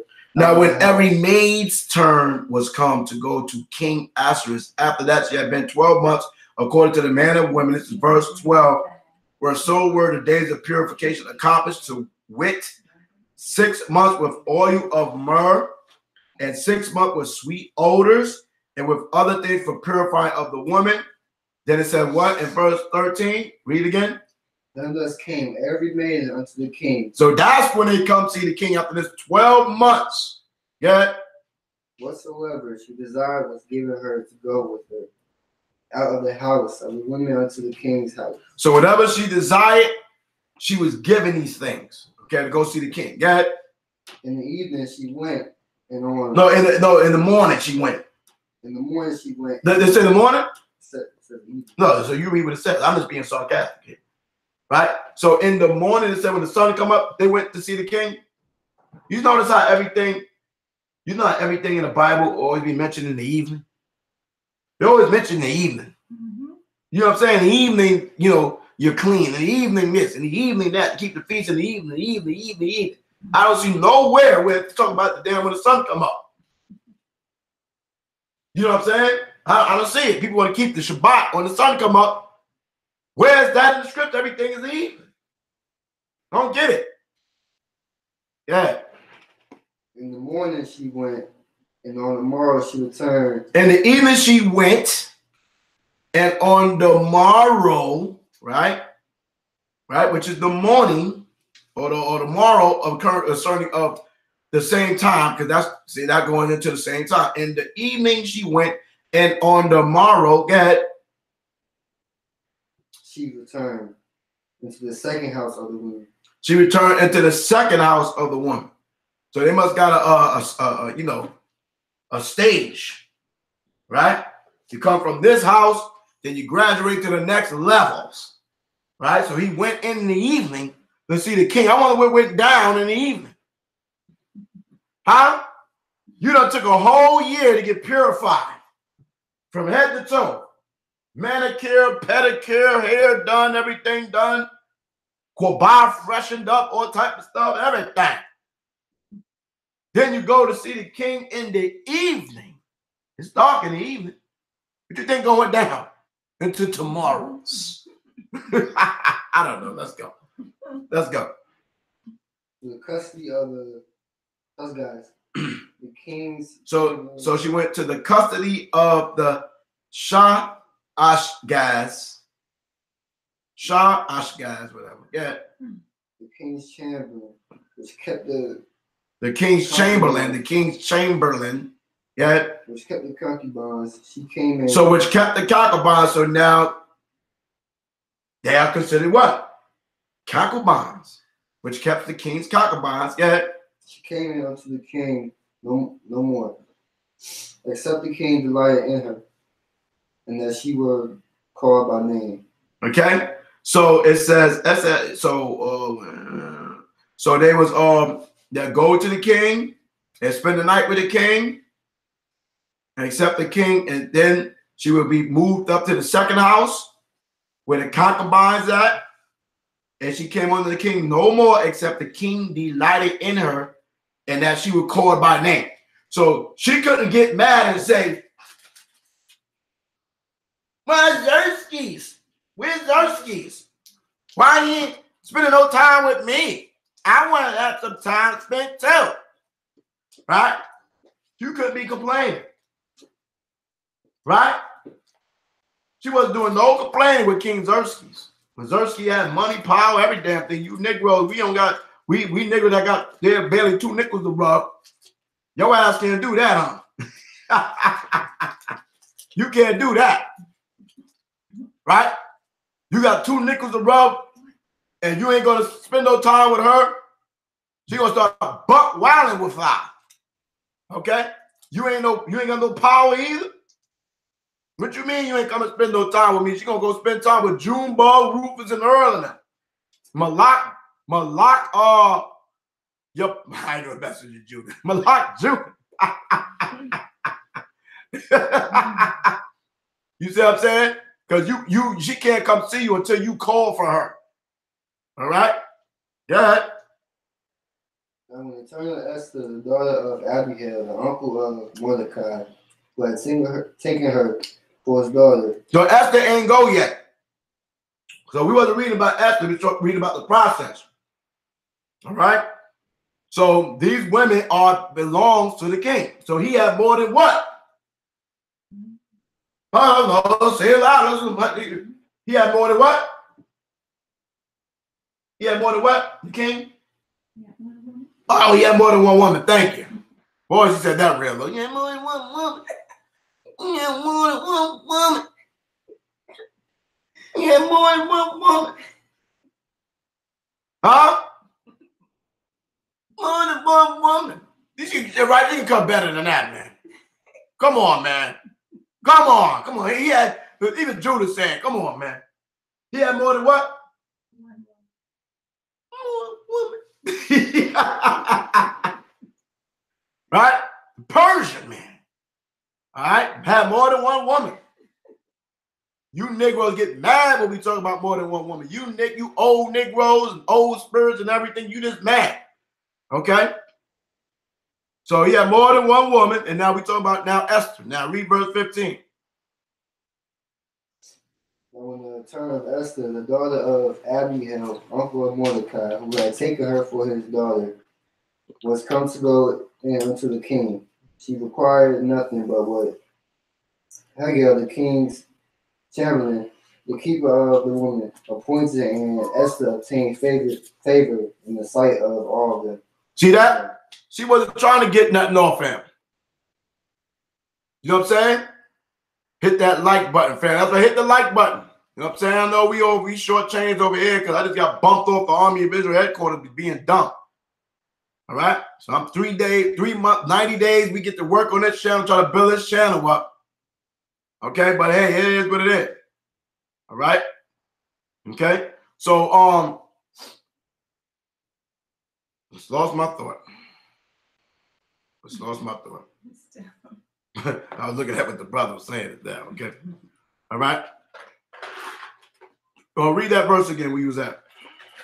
Now when it turned to Esther, the daughter of Abihail, the uncle of Mordecai, who had taken her for his daughter, was come to go in unto the king. She required nothing but what? Right, because she wasn't a gold digger. She wasn't asking for nothing extra. She just went. She was happy for what she had. Right? Because she already had favor, so she didn't have to ask for anything. The king is trying to see who's going to be the queen. So all the women that they make the cut to be the queen, they went to the concubines' quarters. Okay? That's a lower status of a wife. See? Because he's looking for a queen. He's looking for the numero uno, number one, baby. The one that's gonna sit right on his right hand side. That one who ain't gonna be a Vasti. The one that's not gonna just disobey him, talk mad crazy to him all that. He looking for a Vasti. He ain't looking for the Vasti. He's looking for the anti-Vasti. Okay? The Vasti said the hell with that. Right? So the women who don't make the cut, they go to the concubine chambers. And he comes see us loud whenever he want to see us loud. Okay? All right? So a lot of you want to be concubines. All right? But you don't fit the cut. You want all of this, that, and the third. You see what I'm saying? But you ain't making it cut. Yeah, let's read it, brother. She required nothing but what? Haggai, the king's chamberlain, the keeper of the women, appointed and Esther obtained favor in the sight of all of them that looked upon her. Yeah, what verse you in? 16. Yeah. So Esther was taken unto King Xerxes into his house, royal in the 10th month, which is the month Tebeth, in the seventh year of his reign. And the king loved Esther. And the king what? Loved Esther. So Esther was taken into King Xerxes into his house royal in the 10th month. So it's her turn to go see Xerxes, right? And it almost sounds like an Isaac and Rebecca in 17. And the king loved Esther. Yeah. And the king loved Esther above all the women. No, you gotta love them equal, brother. Read it again. And the king loved Esther above No, all. he can't love one. He can't love one of them over the other ones. What is that? And the king loved Esther above all the women. Wow. Wait a minute. Wait a minute. This king loved this woman above all the women? Is that possible? You see that? Now, let me show you another person that loved a woman above all his women. Just to show you an example. And we can show you in the Bible. All right? So let me go get Solomon's son, okay, Rehoboam, and show you that, okay, come on, that you sit there and think because you get into your feelings and you don't want to be honest, that you think that you're going to get the same love from your husband, you know what I'm saying, if you're in a polygamous family or whatever the case is, you know what I'm saying, there's different positions, man. I mean, different feelings. Everybody's different. How you spell Rehoboam? I can't even spell it. Spell Rehoboam for me. Oh, I got to see Rehoboam. R-E-H-O. Rehoboam. Check this out. Let me show you when Rehoboam got married to his second cousin. I did this in the kissing cousin video. All right? All right, when Rehoboam got married, he was marrying his wives. All right, hold on. Here you go. 2 Chronicles 11 and 18. Check this out. Second Chronicles 11:18. Let's just show you some strength. Start with verse 17. Second Chronicles. Let me go over here with y'all so y'all can see it. All right. Oh, that's on YouTube watching. Check it out. All right. Let me go over here. Second Chronicles. Second Chronicles. Oh boy, I'm so tight, man. I don't know how I'm gonna get over this, man. Second Chronicles, what I said it was? Second Chronicles 10, 11. Second Chronicles 11, but this channel needs to be bigged up anyway, man. So, all right. What's going on? Hold on. You can read it for me, okay? You read it for me. Second Chronicles 11 and 7, 11 and 17, I think it is. 11 and 17. Second Chronicles 11, 17. So we're showing you two examples here.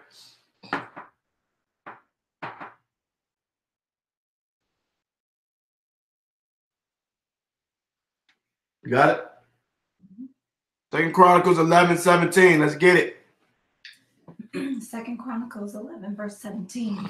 So they strengthened the kingdom of Judah and made Rehoboam, the son of Solomon, strong 3 years. For 3 years they walked in the way of David and Solomon. And Rehoboam took him Mahalath, the daughter of Jeremoth, the son of David, to wife. So Rehoboam took him Mahalath, right? The daughter of Jeremoth, the son of David, to wife. That looked like that was his niece. No, that was his first cousin, because Rehoboam is the son of Solomon, right? And Solomon and Jeremoth, I'm going off on my lesson. So Solomon and Jeremoth was brothers, and who had Rehoboam and Jeremoth, the brother of Solomon, which was the son of David, had a child, a daughter by the name of Mahalath, and he took her to wife. So that was his first cousin. That'd be his first cousin, right? Go ahead. And Abihail, the daughter of Eli, We're in this 18th verse, and Abihail, the daughter of Eliab, the son of Jesse. So who's the son of Jesse? David, right? So now this is David's brother, right? Abihail and David are brother because they're the sons of Jesse, right? So that'd be Rehoboam's uncle, right? So that'd be Rehoboam's uncle who had a daughter by the name of Abihail, right? You see what I'm saying?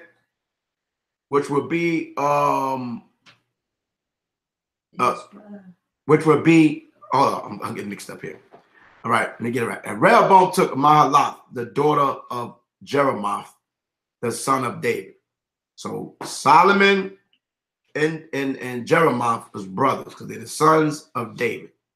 So that woman would be his first cousin, right?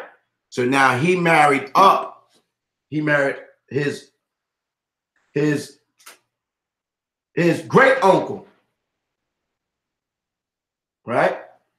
Because Rehoboam's uncle is Solomon's brother. David's brother would be his great uncle's. So he married his great uncle, which would make her his second cousin. Because that would be David's, that would be Solomon's first cousins. Right, that would be Solomon's first cousin. That girl would be Solomon's first cousin, which that would be Rehoboam's second cousin. Okay? So that was his second cousin, Abihail, the daughter of Eliab, the son of Jesse. Go ahead. Eliab is the brother of David, right? Right. Eliab is the brother of King David. Right. Okay? Which bare him children, Jeush and Shemariah and Zaham. And after her he took Makai, the daughter of Absalom. So now he took another wife, Malchah, the daughter of Absalom, which Absalom is his uncle as well. So that's his first cousin. Oh, we got cousin. This is in the kingdom. This is after everything. You see what I'm saying? Hold on now. And if you didn't watch my class, Kissing Cousins, the documentary, you need to watch it. Yeah. Which bare him Abijah. Well, his first cousin had him children. Yeah. And Attai, and Ziza, and Shelomith. So she had 4 children by him. Yeah. And Rehoboam loved Maacah. Hold on. Rehoboam, look at that word again. Rehoboam loved Maacah. Yeah. The daughter of Absalom. The daughter of Absalom. Yeah. Above all wives. Above what? Above all. No, you gotta love them all the same. Above all his wives. You gotta love. The love is equal. Above all his. He wives. loved this woman above all his wives. And what? His concubines. And concubines. So how many wives he had? Read. For he took 18 wives. How many King Rehoboam had? 18 wives. 18 wives. Go ahead. And 70 concubines. So that's 60 concubines. He was right at what? 98? 98 quabas. 98 quabas. Okay. And he had a favorite out of all the wives. Out of 68. So 97. He had 97 wives. He had one that he loved more than all. That didn't mean he loved his other wives. Right. He said that was his favorite wife. Right. What's the problem? What's the problem? You see what I'm saying? People just don't want to keep it a buck on things. Even when it comes to the statement, when it comes to your children. People don't want to, and you shouldn't have to reveal that to your children, but you really know what it is. Okay? You really know what it is as a parent. You can act crazy all you want. Okay? Straight like that. Did not Isaac favor Esau? Did not Jacob favor Joseph? Benjamin? That ain't mean he didn't love Judah. Judah began kings. So people don't want to keep it a buck on things. So right here, I just want to show another precept where in the scripture show you that, man had favoritism for one of his wives. Okay? Jacob favored Rachel. Thank you. Jacob favored Rachel. What's the problem? Okay? So I just want to bring that out. So let's go back to Esther and let's finish reading about when this king got Esther. You know what I'm saying? She wasn't going to the concubine worlds, to the second house. Yeah. And this is our mother, one of our women, our foremothers. Yeah. The king loved Esther above all the women, and she obtained grace and favor in his sight more than all the virgins, so that he set the royal crown upon her head. Woo! How many of y'all sisters want to get a crown upon your head when Yahweh shall put the crowns upon the men of the Most High? See, this is the crown right here. It's not real gold, right? So how many of you brothers, you see what I'm saying, that got that woman that you just in love with? She treats you good. She make you feel good. She don't give you no problems, right? You see what I'm saying? And you want to put a crown on her and say, listen, baby. Baby, you went through thick and thin with me, man. You have my back when nobody else had my back. You see what I'm saying? Everything. You rolled out with me. I got to give you this crown. You see what I'm saying? I got to give you this crown. Right? You see what I'm saying? You deserve it. Okay? So we want to give you that crown. To the P31s, the virtuous women, the submissive, humble women, the women that got your back. The women don't let nobody come and try to destroy your damn relationship and gossip and backbite and talk shit about their husband. You see what I'm saying? That's the woman you want to give a crown to. Read that again, Matthew. And the king loved Esther above all the women, and she obtained grace and favor in his sight more than all the virgins, so that he set the royal crown upon her head and made her queen instead of Vashti. So she didn't go to the house of the concubines. He made her the what? Queen over Vashti. Get out of here. Your hook smash finished. Okay? And made her the queen. Yeah. And the king made a great feast unto all his princes and his servants, even Esther's feast and even Esther feast. Right? Then the king made a great feast unto all princes and servants, even Esther feast. Esther had a feast. He had a feast, right? He went out. It was called even Esther's feast. This is all about her, really. You know what I'm saying? Celebration, right? Yeah. He made a release to the provinces and gave gifts according to the state of the king. Now this man was happy, man. He was giving gifts. Now, you know what I'm saying? Yeah. And when the virgins were gathered together the second time, then Mordecai sat in the king's gate. Esther had not yet showed her kindred nor her people. Showed her kindred. Kindred nor her people, as Mordecai had charged her. Charged her, my bad. Charged her, yeah. For Esther did the commandment of Mordecai, like as when she was brought up with him. So this woman was obedient to her what? Father. Yeah. Mordecai was her father. Okay? She's a father. He was a father over Esther. Okay? All right? So read this. Get it for the reading. In those days, while Mordecai sat in the king's gate, two of the king's chamberlains, Bigthan and Teresh, of those which kept the door, were wroth and sought to lay hands on the king. So now we have a switch of what's going on. It just totally switched and went somewhere else. Right? So now this is where we going to see how they took scriptures and verses out to start changing the story. All right? So read that whole thing. I'm going to read that whole thing. I'm going to read it. In those days while Mordecai sat in the king's gate, two of the king's chamberlains, Bigthan and Teresh, of those which kept the door, right, security, were wroth and sought to lay hands on King Xerxes. So they was hating.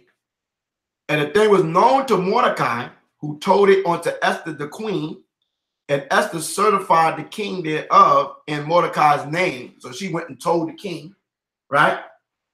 And when the inquisition was made of the matter diligently, it was found out. Therefore, they were both hung on a tree, and it was written in the book of the Chronicles before the king. So scripture also, in our scripture says, curses he that's hangeth upon a tree, right? So when you go to the book of Esther, page 55, the rest of Esther, where it says chapter 12, this is supposed to be there, right? And Mordecai took his rest in the court with Gabbatha and Thara, right? The two eunuchs, right? Right here it says Bigthan and Teresh, okay? It says two eunuchs of the king and keepers of the palace. And he heard their devices and searched out their purpose and learned that they were about to lay hands on Xerxes the king. And so he certified the king of them. Then the king examined the two eunuchs. And after that, see, two eunuchs, because he wasn't hanging around with no rods. Two eunuchs, around as women. And after that, they had confessed it. They were strangled, so they had no rods. So I can see why they mad. All these beautiful young virgins hanging around, and they chop suey around this bar. Right? And the king made a record of these things, and Mordecai also wrote thereof. So the king commanded Mordecai to serve in the court. And for this he rewarded him. Howbeit, here go my man. Here go the dude.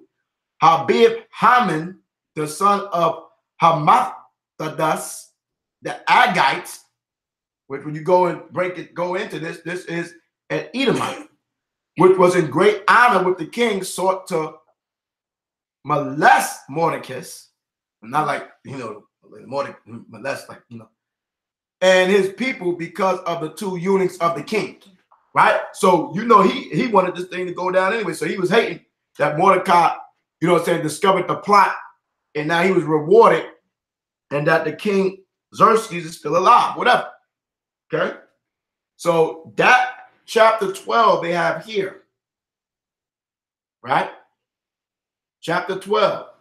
It's this little piece all by itself. Okay? Right? These all supposed to be in one book. All right? So now, where we at now? We in chapter 3. Verse 22. Oh, yeah, right. We in chapter 3, right? So now we're going to read chapter 3, and we also have the rest of chapter 3 that's written in the book of rest of Esther. It says chapter 13, but it says placed in the Greek after chapter 3, verse 13 of the Hebrew. Right?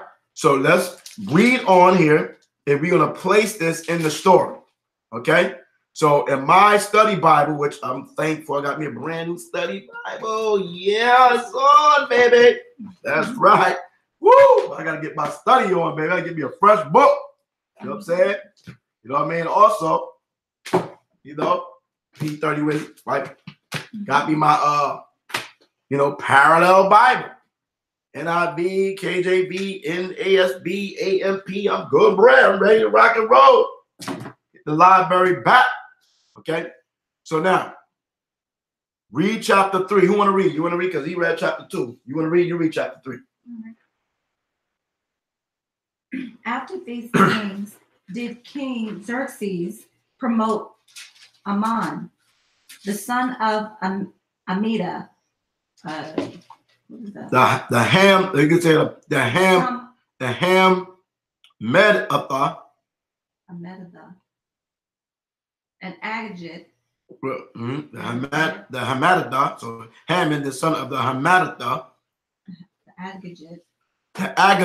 The Agagite. Right, and advanced him and set his seat above all the princes that were with him, and all the king's servants that were in the king's gates bowed and reverenced Haman, for the king had so commanded concerning him.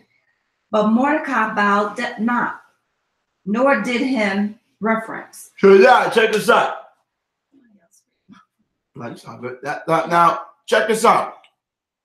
This damn Edomite, and you're gonna find out he's an Edomite, right? Was given honor, right? And then everybody's supposed to bow down to him. But this Hebrew, okay, Benjamin, he be like, no man, me not bow down to the damn heathen man. No. Me not bow. Bomber ass clad man. Me not gonna bow down to the man. I'm crazy. Where you think he is? Me bow to no one but the Most High. Right? Show me my outside. You know what I'm saying? So Benjamin was raving like a wolf. Me not bow down. Go ahead. Me not bow down, man. Right? Yeah, you're verse 3. Then the king's servants, which were in the king's gate, said unto Mordecai, why transgresseth thou the king's commandment? So, but these are obey the laws of the land Israelites out here, right? If they make a decree to bow down to Trump, you niggas will bow down. Okay? Your ass will bow down. Okay? Straight up. You see what I'm saying? But Mordecai, being in captivity, so you captivity Excuselites, right?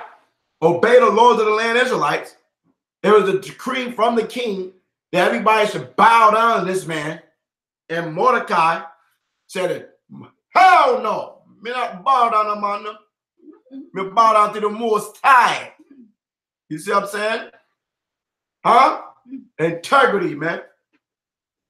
You Negroes will bow your ass down to the damn devil. Right? And that's the white man. This is a white man. This is Edom. This is Edom. Read. Now it came to pass, when they spake daily unto him, and he hearkened not unto them, that they told Haman to see whether Mordecai's matters would stand. You see that? You see these niggas snitching?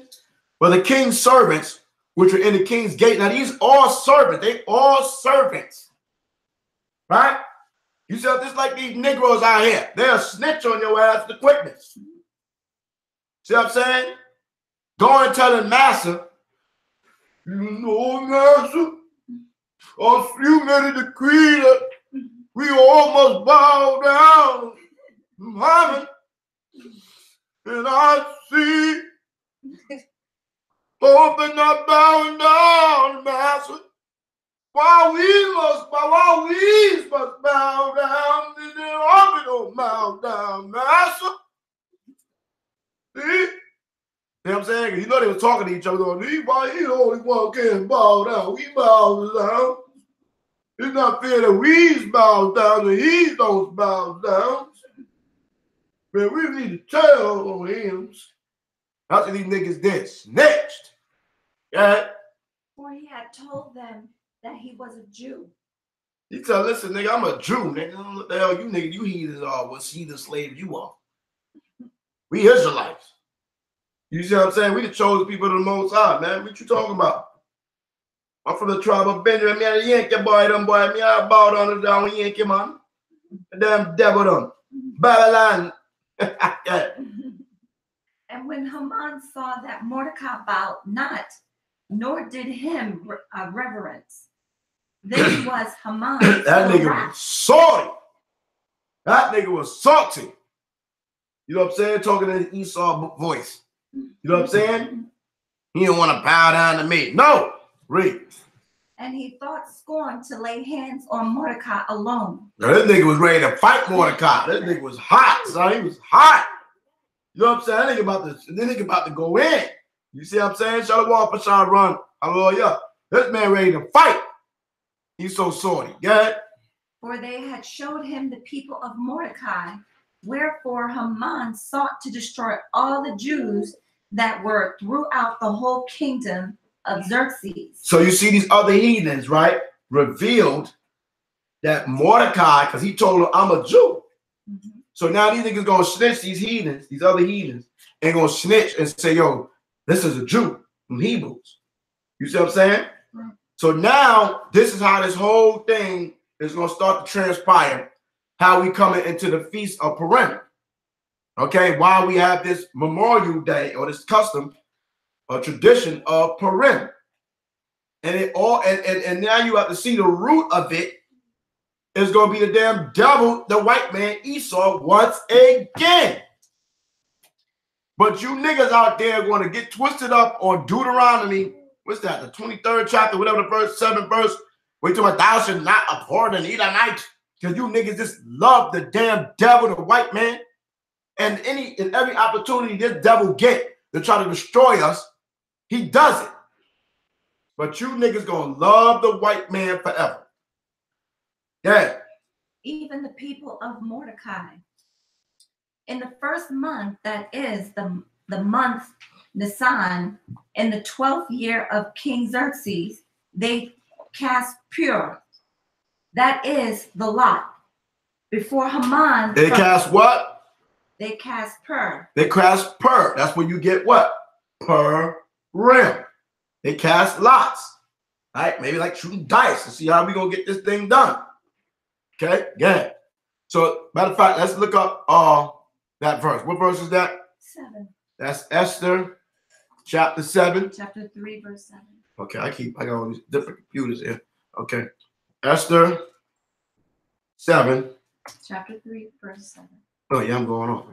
Esther. Esther. Chapter 3. 3. 7. And we're gonna go to 7. Per. Let's see what that per means there. Per. Strong's H 6332. Poor. And it's here for Purim. 5 times the same word is Purim. Lot or peace. It says special feast among the post-exilic Jews to celebrate the deliverance from Haman's destruction to Queen Esther's heroic actions. Okay, so that's where you get this word from. Okay, per or Purim. Okay, right? It's the same word. All right, so go ahead. Esther 3 and 7. In the first month, that is the month Nisan, in the 12th year of King Xerxes, they cast pur, that is the lot, before Haman from day to day, and from month to month, to the 12th month, that is the month Adar. Okay, which is the first month. Go ahead. And Haman said unto King Xerxes, there is a certain people scattered abroad and dispersed amongst Well, people, that's the 12th month. Yeah. among the people in all the provinces of thy kingdom, and their laws are diverse from all people. So now we're talking about the 12th month, right? So we know that, September is set for 7, October is 8 for octagon, 8th month, Novi, 9th month, Deci, 10th month. That means January would be what? Considered the 11th month, right? And February would be the 12th month. Okay, that's why we in the 12th month right now. Okay, yeah.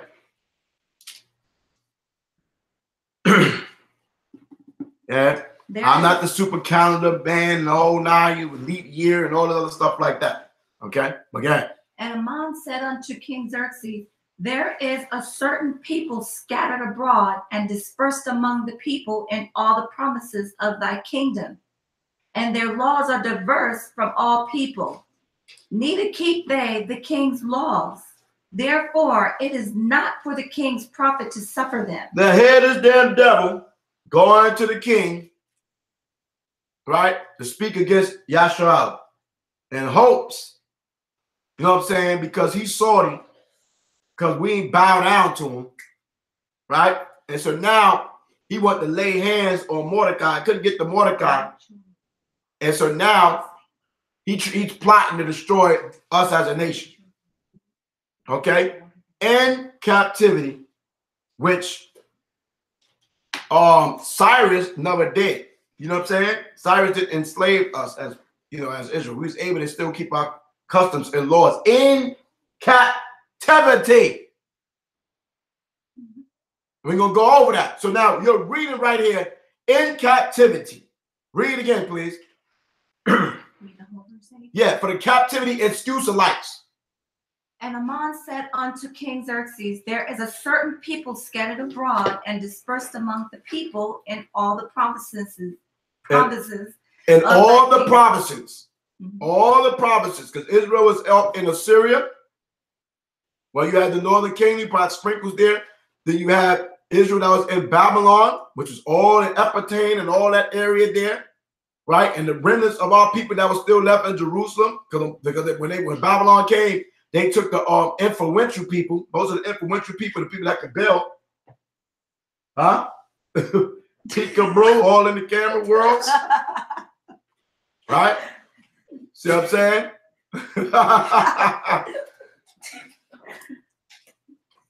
Oh, you wasn't all the way in there. I'm glad. You almost got all the way in the world. Yeah. All right?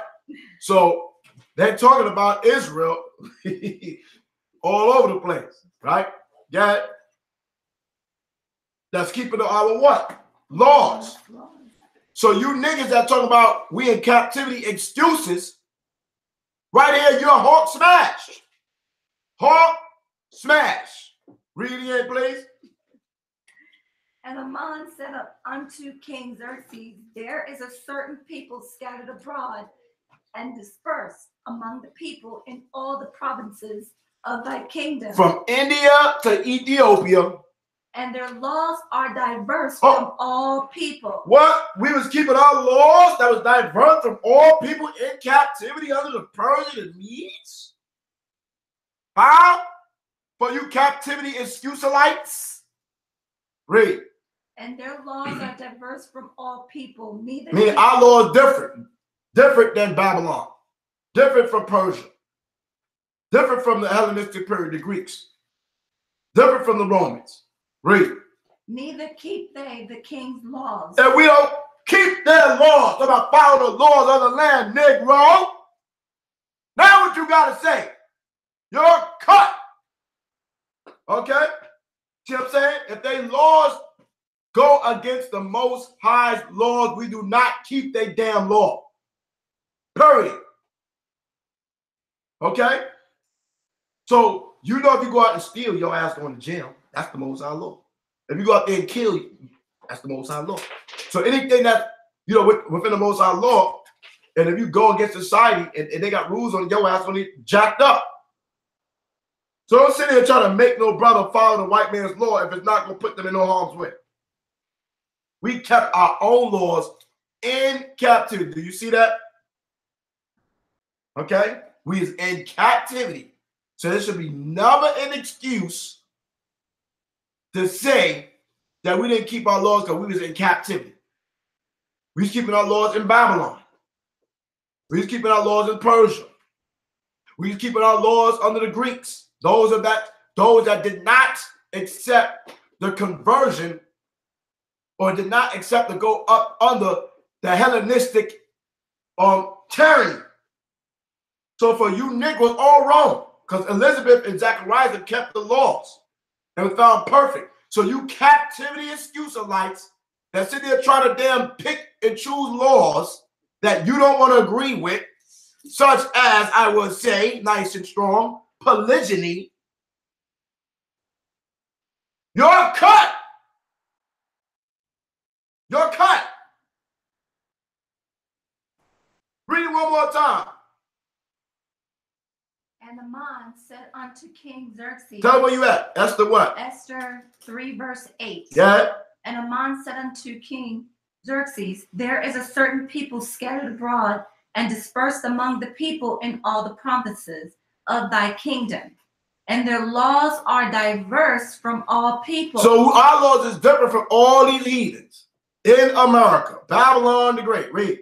Neither keep they the king's laws. Nor do we supposed to be keeping these damn laws that goes against our Constitution, which is the Bible. Read. Therefore, it is not for the king's profit to suffer them. So that's why we are target, because we are anti-government. We are anti their law. We are anti their system. But you Negroes, you so-called fake-alikes out here perpetrating a fraud because you truly love Babylon. You love their law and their customs and their tradition. Okay, you don't want to accept our Constitution, all of it. You start being an excuse-alike, and they're talking about, oh, we in captivity. We can't do that. You pick and choose-alikes, man. The hell you mean we can't do that? You don't want to do that. Don't put me in your bag. I'm not in your bag. You bugging. You see what I'm saying?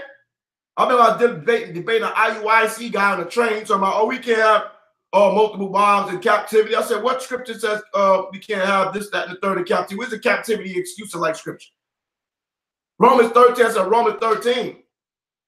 I said, so you telling me, right? So you agree with homosexuality, brother? You all go with that then, right, Negro? And they have just instituted worldwide homosexuality in Babylon. That nigga said, no, you can't say that. Why the hell I can't say that? You just said that we must follow the laws of the land. So follow the laws of the land is you cannot be and speak against homosexuality, Negro. Don't sit there and put me in a bag, and now when I put you back in the bag, you're going to try to get out the bag. Get the hell out of here, Negro. Don't try that shit with me. So can I go get me some Cuba and pay for some Cuba and be all good? Because in Nevada, you can go there and buy you some Cuba. Don't get mad at me when I go to Vegas. What happens in Vegas stays in Vegas. Right? In Ohio and Texas and certain countries, states, you can go out there and get your beast on and then get your sleep on with a damn dog or a cat. Because they have bestiality laws in the United States of America that you can go sleep with animals. Huh? Do you want to get your beast on, Negro? That's the law of the land. Get the hell out of here. You're cut, hawk, smash. For you anti-law keepers by using excuses because we in captivity under the white man, that you can't keep our customs and tradition and laws, when on record, all the people knew that the Israelites had different laws, and we did not keep the laws of the damn Persian kings. Facts. I don't want to hear that no more. No man should be able to hear that in their household no more. That's Hulk smash. Okay? So now finish reading. If it please the king, let it be written that they may be destroyed. And I will pay 10,000 talents of silver to the hands of those that have the charge of the business. Damn, this nigga trying to damn buy assassins and every damn thing. This nigga really hate us. This damn Edomite, but y'all love the white man. Read. To bring it into the king's treasuries. And the king took his ring from his hand and gave it unto Haman, the son of Hammedatha, the Agagite. Right, the Hammedatha, the Agagite, and we're gonna find out who this guy is. The They ain't Jews- gonna disclose it here. I mean, we can go. We're gonna continue to read it, and they're gonna show who exactly who this Hammond dude is. Go ahead. The Jews' enemy. The Jews what? Enemy. No, friends. Enemy. White man's your friend? No, enemy. Enemy. Right? Deuteronomy 28:68. You should be sold unto your what? Enemy. Enemy, which is the white man, Esau, Edom. What the hell you talking about? Go ahead. And the king said unto Haman, the silver is given to thee, the people also, to do with them as it seemeth good to thee. See that? You know what I mean? So now he went to the king, complaining about us because damn Benjamin refused to bow down to his red cracker ass.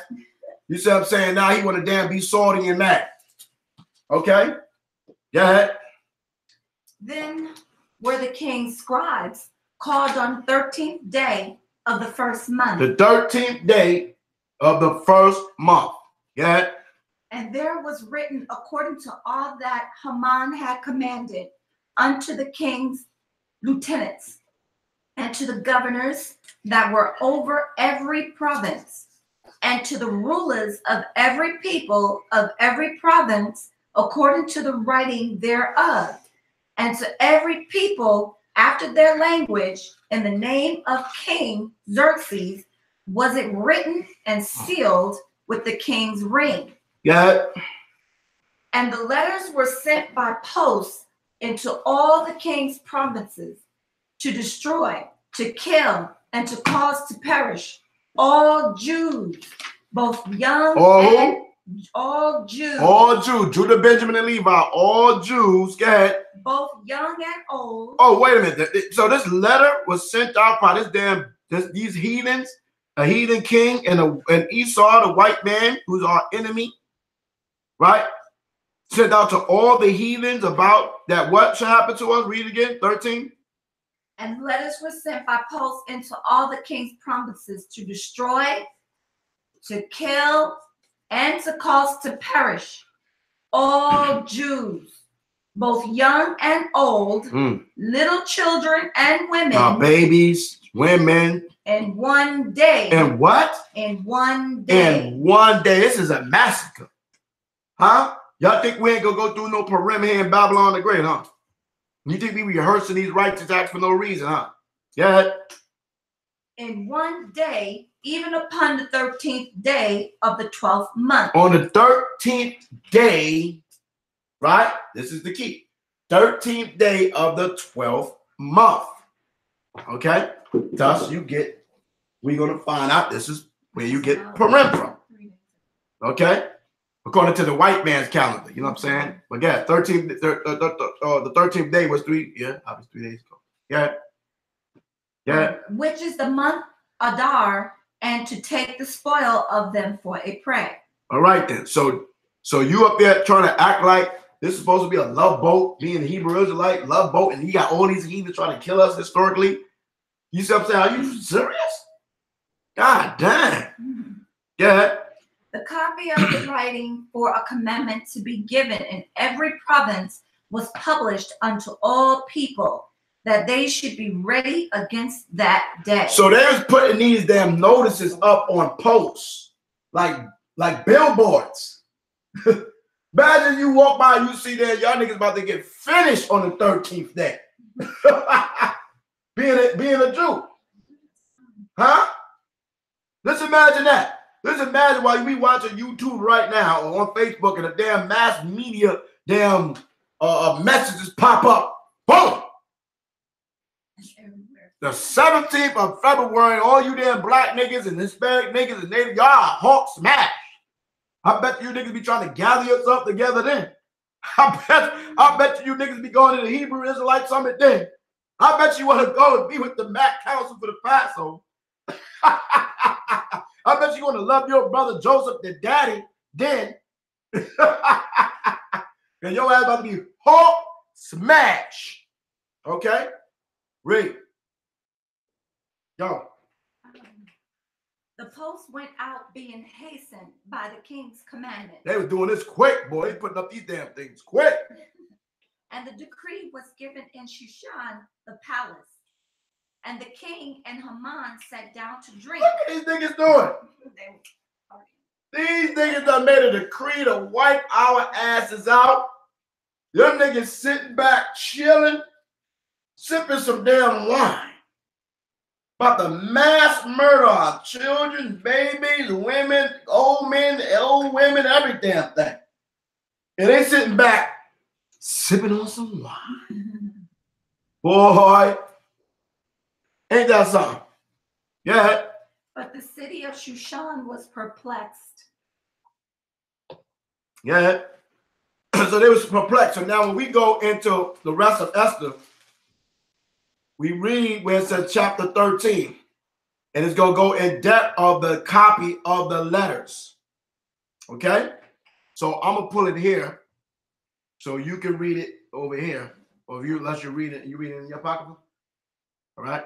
Let me get chapter 13 in black and white so you can see it here. Or if you want to read it in yours. Chapter 13. This is what's supposed to go here in chapter, what we read in 3, right? This is supposed to be in chapter 3. Okay? So it's going to break down what's going down in this letter and stuff like that. Chapter 13. Chapter 13. Mm-hmm. The copy of the letters was this: the great king Xerxes writeth these things to the princes and governors that are under him from India unto Ethiopia, in 127 provinces. All from damn Pakistan, India, all the way down to Africa, and Ethiopia, Egypt, all that. All the Asia Minor, all the way up to Turkey, every damn way. Europe, every damn way. Okay? So we were scattered all through there. Okay? After that, I became Lord over many nations. Yeah, this damn Haggard talking shit. And had dominion over the whole world. Because he was in second in command, right? He's the man, read. Not lifted up with presumption of my authority, but carrying myself away with... Reverse you in. To... I propose to a presumption of my authority. Equity. Authority. Not lifted up with presumption of my authority, but carrying myself away with equity and mildness. I purpose to settle my subjects continually in a quiet life, and making my kingdom peaceable and open for passage to the utmost. So this is Xerxes writing. This is Xerxes speaking right now. Okay, here. So read over here. Read it. Oh, you see it right here, right there. We're in chapter 13. We're not in the Bible. We're in the pocket for the rest of Esther. Right here. Right there. Chapter 13. Right? Read that. You got it right there. Right here. Copy of the letter. Start over. Yeah, start it over. The copy of the letters was this: the great king Xerxes writeth these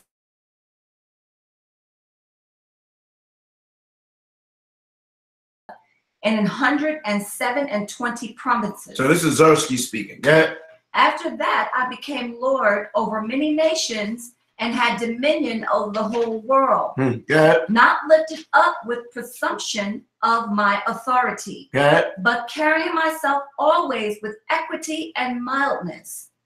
I propose to settle my subjects continually in a quiet life, and making my kingdom. Hold on, let me turn it this way. Wow, am I in? Oh, man. Better read it, man. Read over there. Hawk smashed. I forgot I was streaming from over here. Hawk smashed. Yeah, read it over there then. Put it up in your pocket. Come on. It's over now. You're done. Caught. Okay. All right, so let me finish reading while you over there hiding in the highlight world. Okay, you got it? I propose this. What verse you was on? He said, verse 2, the end of verse 2, I propose to settle my subjects, continue in a quiet life, and making my king peaceable and open for passage to the utmost coast to renew peace, which is desired of all men. So they make, in the movie 300, they made Xerxes seem like a damn monster. But let's see, he being a monster now, he's trying to kill all of Israel. Facts. All right. Now, when I asked my counselors how this might be brought to pass, Ammon or Haman, that excelled in wisdom amongst us. So this is a Persian talking about this guy Haman, and was approved for his constant goodwill and steadfast fidelity, and had the honor of the second place in the kingdom. So this devil, the white man, Esau, okay, he made it to second in command. Esau, second in command. Wow. It says, declare unto us, are you ready to read? Declare unto us that in all nations throughout the world there was scattered a certain malicious people. Right? So from this point, during the Persian and Mede Empire, the word scattered is being used. Okay? So the people here was Judah, Benjamin, and Levi. Okay? Right? But do they not know a history that there is 12 tribes? So not only Judah, Benjamin, and Levi, which was scattered throughout the province of the Persian and Mede Empire, there's also the other 12 tribes that were scattered abroad. Right? But it's in particular talking about Judah, Benjamin, and Levi because they were the one that was in direct captivity, on record, being under the Persian and Medes. There's no record of the 10 tribes or the 9.5 tribes being in captivity under the Persian Empire or being the river of Cush. Okay? That had laws contrary to all nations. So our laws is different than all heathens and continually despised the commandments of kings. So in every captivity we was under, he said they were despised by kings. So as the uniting of our kingdoms, so he's speaking to all these governors and rulers and nations of kings that he had been ruling over and had a subjection to him throughout all Asia Minor, Asia, Europe, all that, Africa, all that. He's sending these letters out, right? It says he said to many nations and dominions. So as the uniting of our kingdoms, does that sound like the uniting of our kingdoms? What does that sound like? What does that sound like? The uniting of our kingdoms. What building represents that same statement today? The United Nations. Right? Huh? United States. The United Nations building. Huh? What about that? See that? Nothing new under the sun, people. Ain't nothing new under the sun. Ain't nothing new under the sun. The United Nations building. Okay?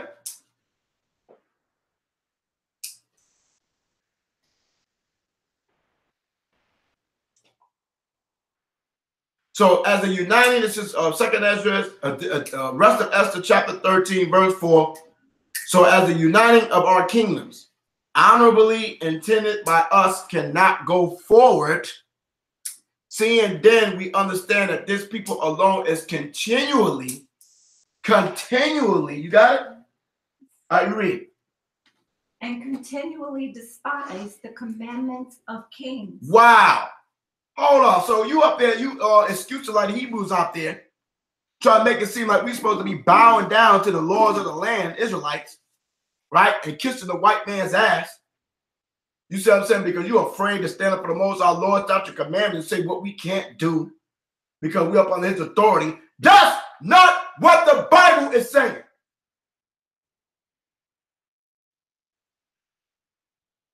Read. So as the uniting of our kingdoms, honorably intended by us, cannot go forward. Seeing then we understand that this people alone is continually in opposition unto all men, differing in the strange manner of their laws. Different in the strange manner of their laws. We're different.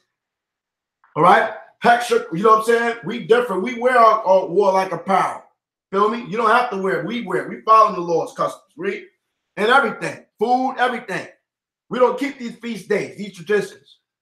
Differing in the strange manner of their laws, and evil affected to our state, working all the mischief they can, that our kingdom may not be firmly established. See that? So you don't think that we are creating mischief by we hitting them highways and byways in the chief place of concourse, rebuking this damn kingdom, rebuking America, rebuking the wicked damn laws that established in this land and saying and calling it out as evil? And you think they like that? Huh? Nothing new on the sun. See, y'all don't get it. Y'all don't get it. A lot of you are not revolutionary. You're not really revolutionaries, man. You're not. You're not in here for the revolutionary aspect of you here for the facade. I'm an Hebrew Israelite. Yeah. I got some friends, boys of blood. Yeah. You're a bunch of damn Christians, man. Fronting. Read.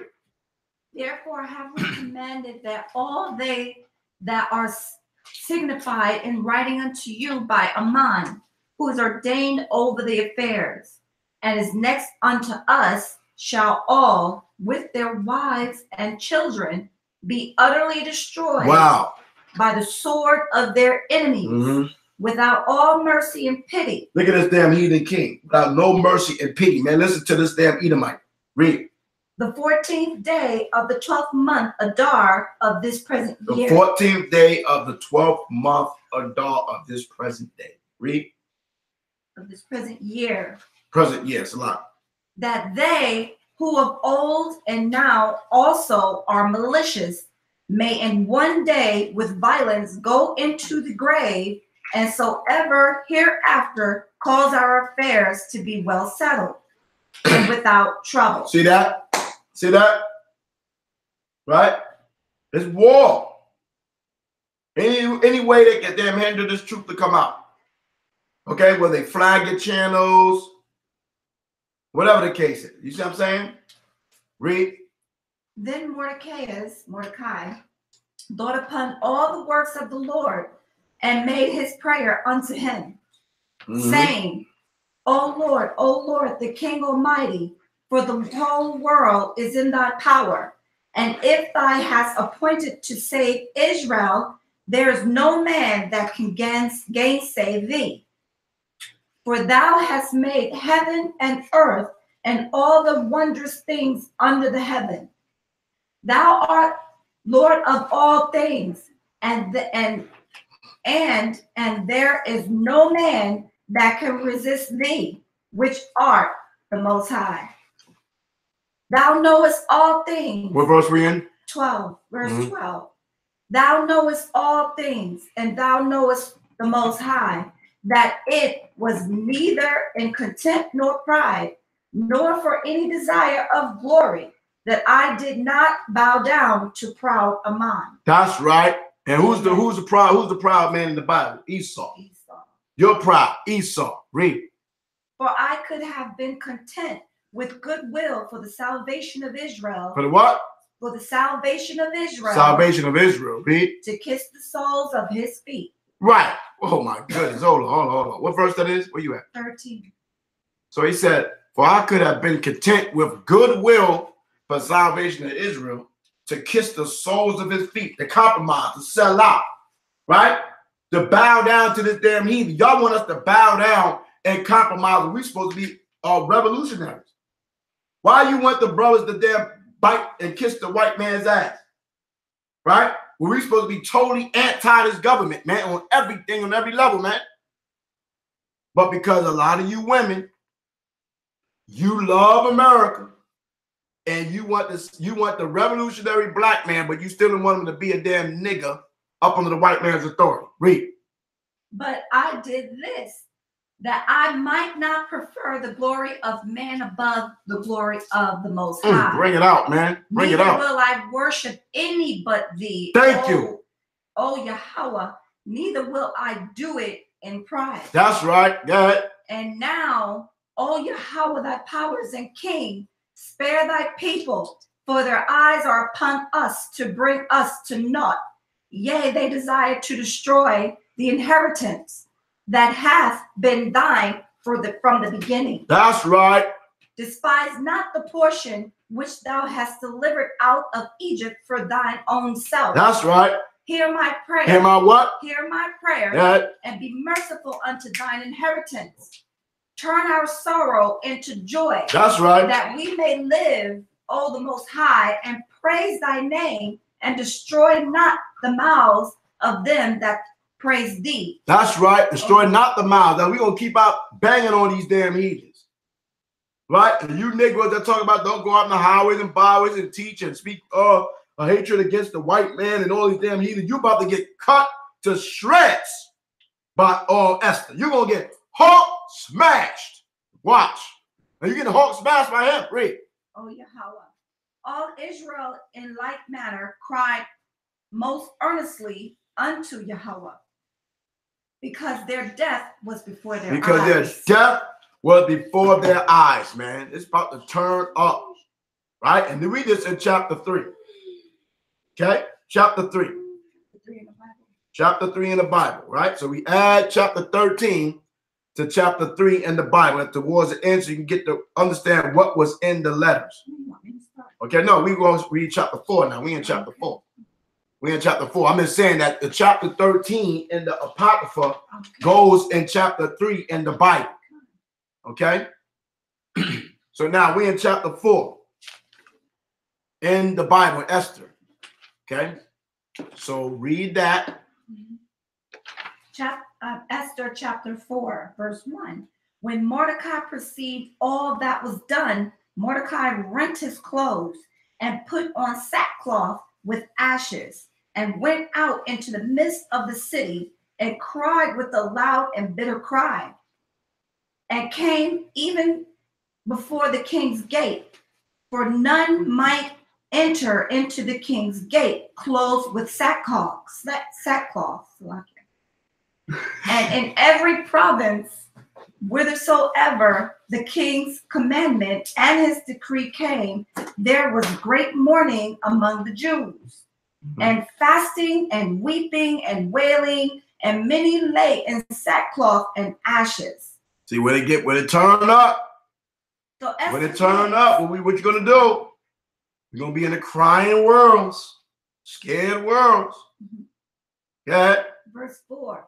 So Esther's maids and his chamberlains came and told it her.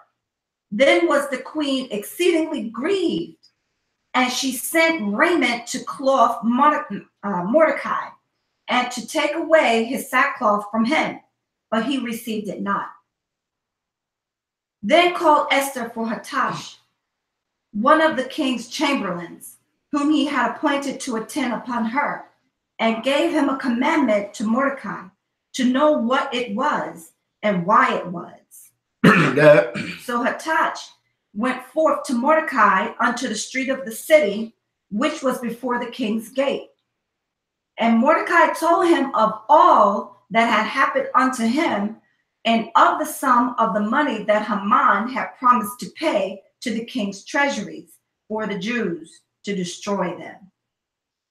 Also, he gave him the copy of the writing of the decree that was given at Shushan to destroy them, to show it unto Esther, and to declare it unto her, and to charge her that she should go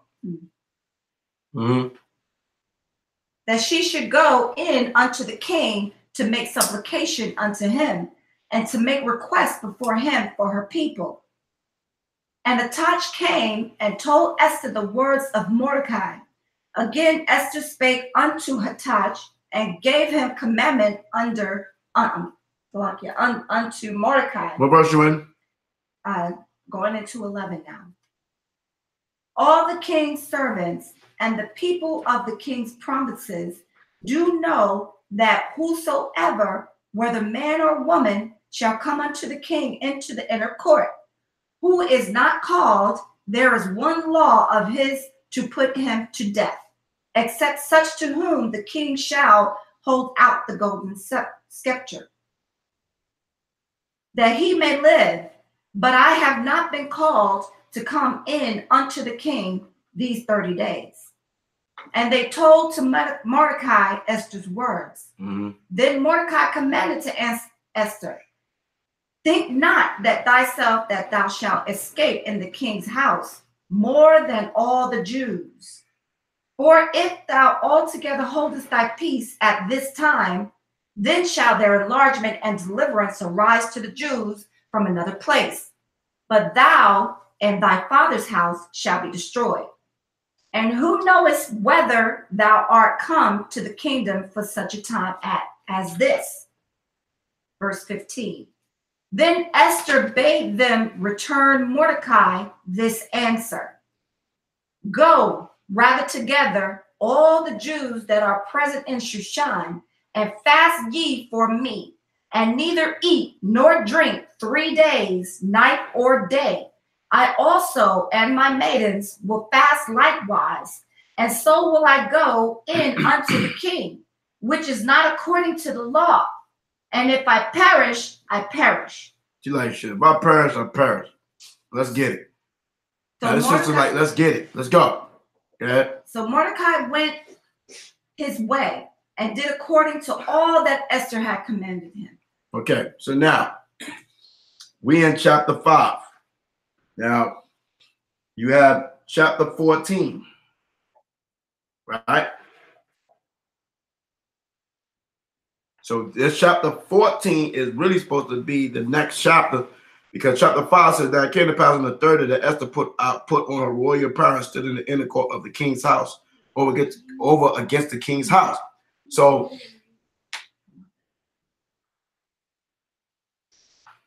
sit down, boy.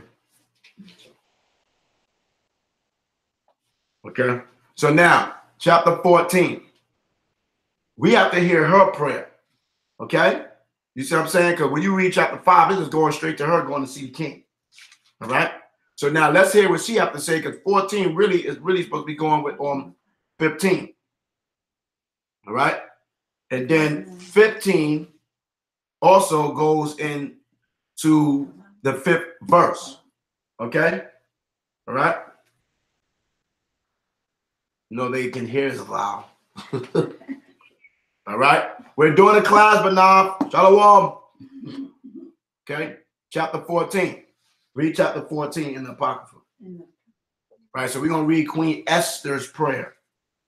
Could you read again what you just said? Chapter 4. We're in the class. We have a class. YouTube. Army Visual Classroom.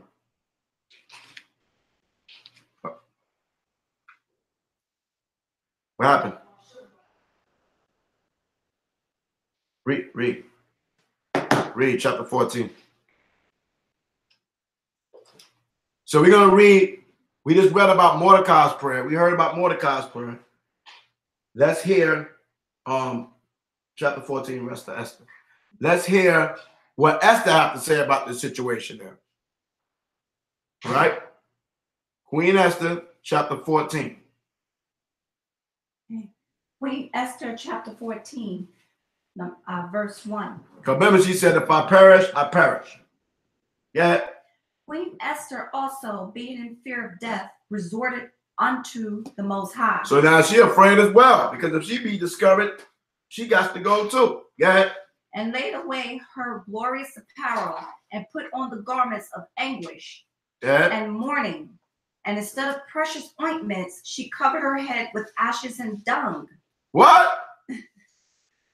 She covered her head with ashes and dung. She covered her head with ashes and dung. Let's see what dung is. Anybody know what dung is? Ashes, like cigarette ashes, like something that burned, and the ashes, the refuge of the wood. Okay? So what is dung?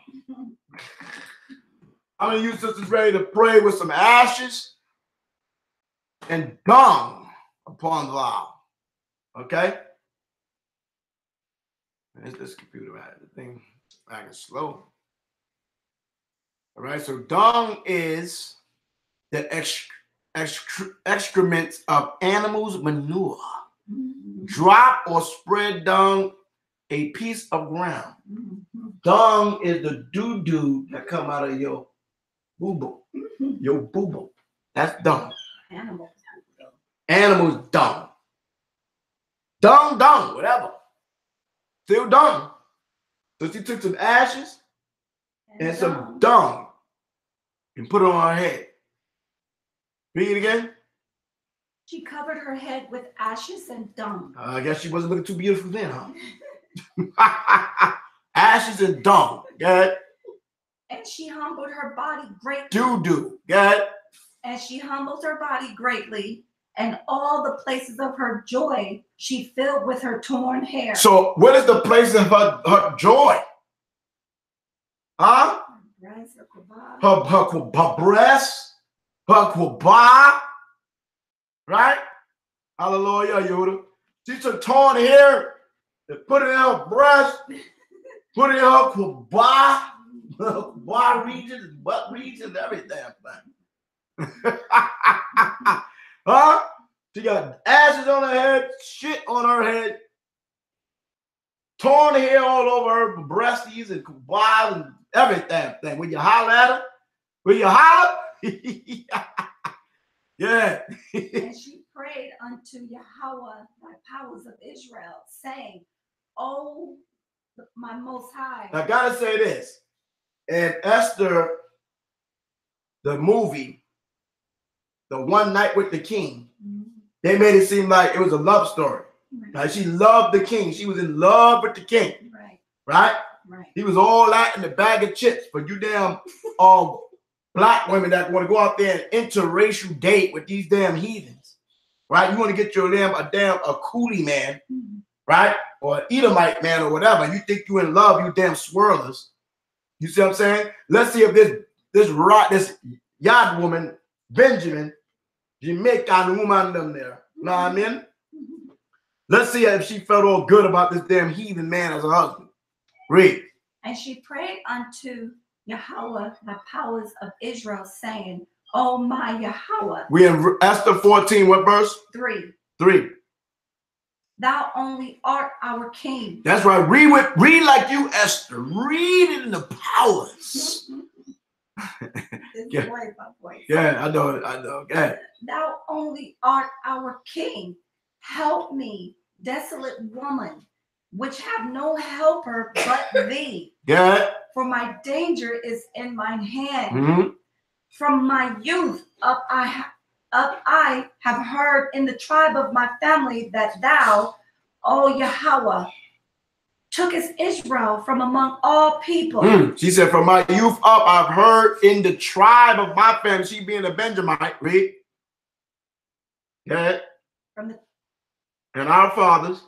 And our fathers from all their predecessors for a perpetual inheritance, and thou hast performed whatsoever thou didst promise them. That's why we're reading the history, right? Because there's prophecy, there's promises being made. So we're supposed to go back and see that the Most High ever kept his word. We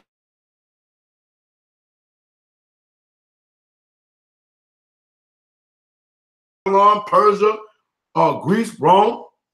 Yeah. And now we have sinned before thee. We have what? We have sinned before thee. Yeah. Therefore hast thou given us into the hands of our enemies. Our friends. Enemies. Yeah. Because we worship their God. What are these Negroes doing? Worshipped their God. What are these Hispanics doing? Worship their God. What are these Native Americans doing? Worship their God. You're worshiping their God, their idols. Read. O Yahweh, thou art righteous. Yeah. Nevertheless, it satisfieth them not that we are in bitter captivity. Where are we? Bitter captivity. Where are we? Bitter captivity. So they go another term for bitter, like on the Passover as we coming up, bitter. We in a bitter captivity, as we was in a bitter captivity in ancient Egypt. And any captivity is a bitter captivity. But even in those bitter captivities, we were still keeping the what? Laws. Yeah. Get it. But they have stricken hands with their idols. Get it. That they will abolish the thing that thou with thy mouth hast ordained, and destroy thine inheritance, and stop the mouth of them that praise thee. What they want to do to the Hebrew Israelites? Stop the mouth of them that praise thee. The brothers? Stop the mouth that praise thee. The sisters? Stop the mouth of them that praise thee. And quench the glory of thy house and of thine altar. How they try to cleanse the glory, but try to tell us we're in a cult. Try to say you're in a cult. You're not in the truth. See what I'm saying? That's how they try to quench that.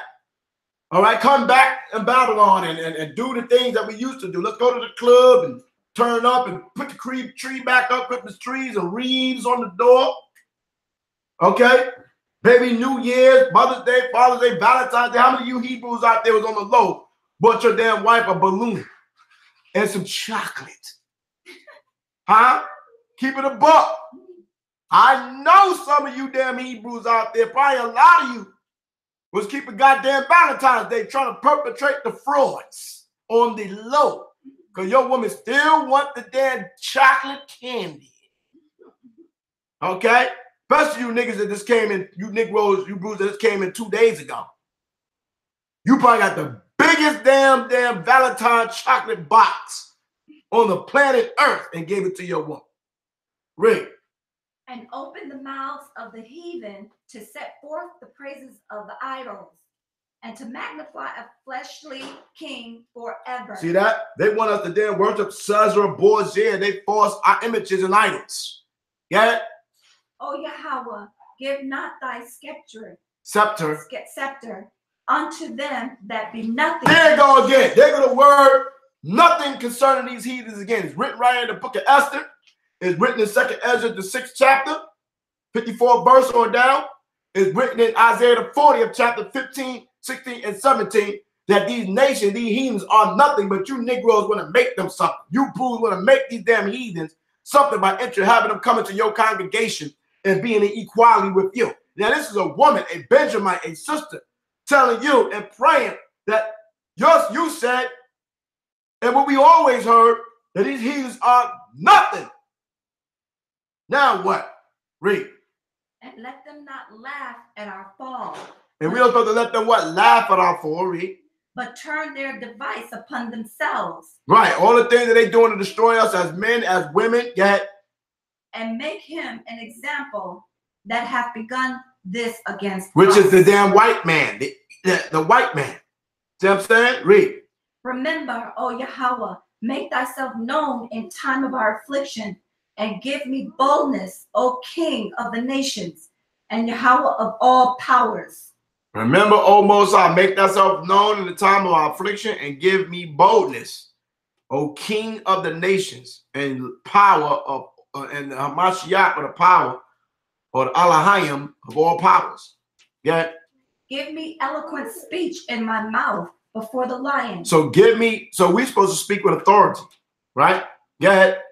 Turn his heart to hate him that fighteth against us. Turn his heart against, you talk about this line here is particularly talking about Xerxes, to turn his heart to him that fighteth against us, which is Haman. Go ahead. That there may be an end of him and of all that are like-minded to him. So hold up, she praying to kill this nigga and everybody that hate us? A black woman, an Israelite woman?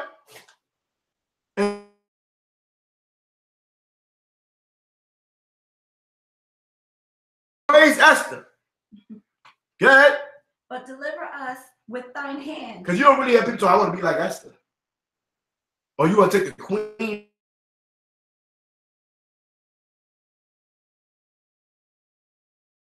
Desolate, and which have no other help but thee.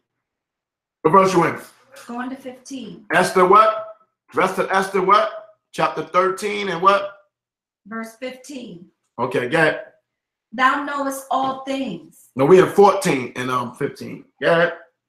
Thou knowest all things, O Yahweh. Thou knowest that I hate the glory of the unrighteous and abhor the bed of the uncircumcised. Oh, wait a minute. He's talking about this man. Now start from beginning with verse 1.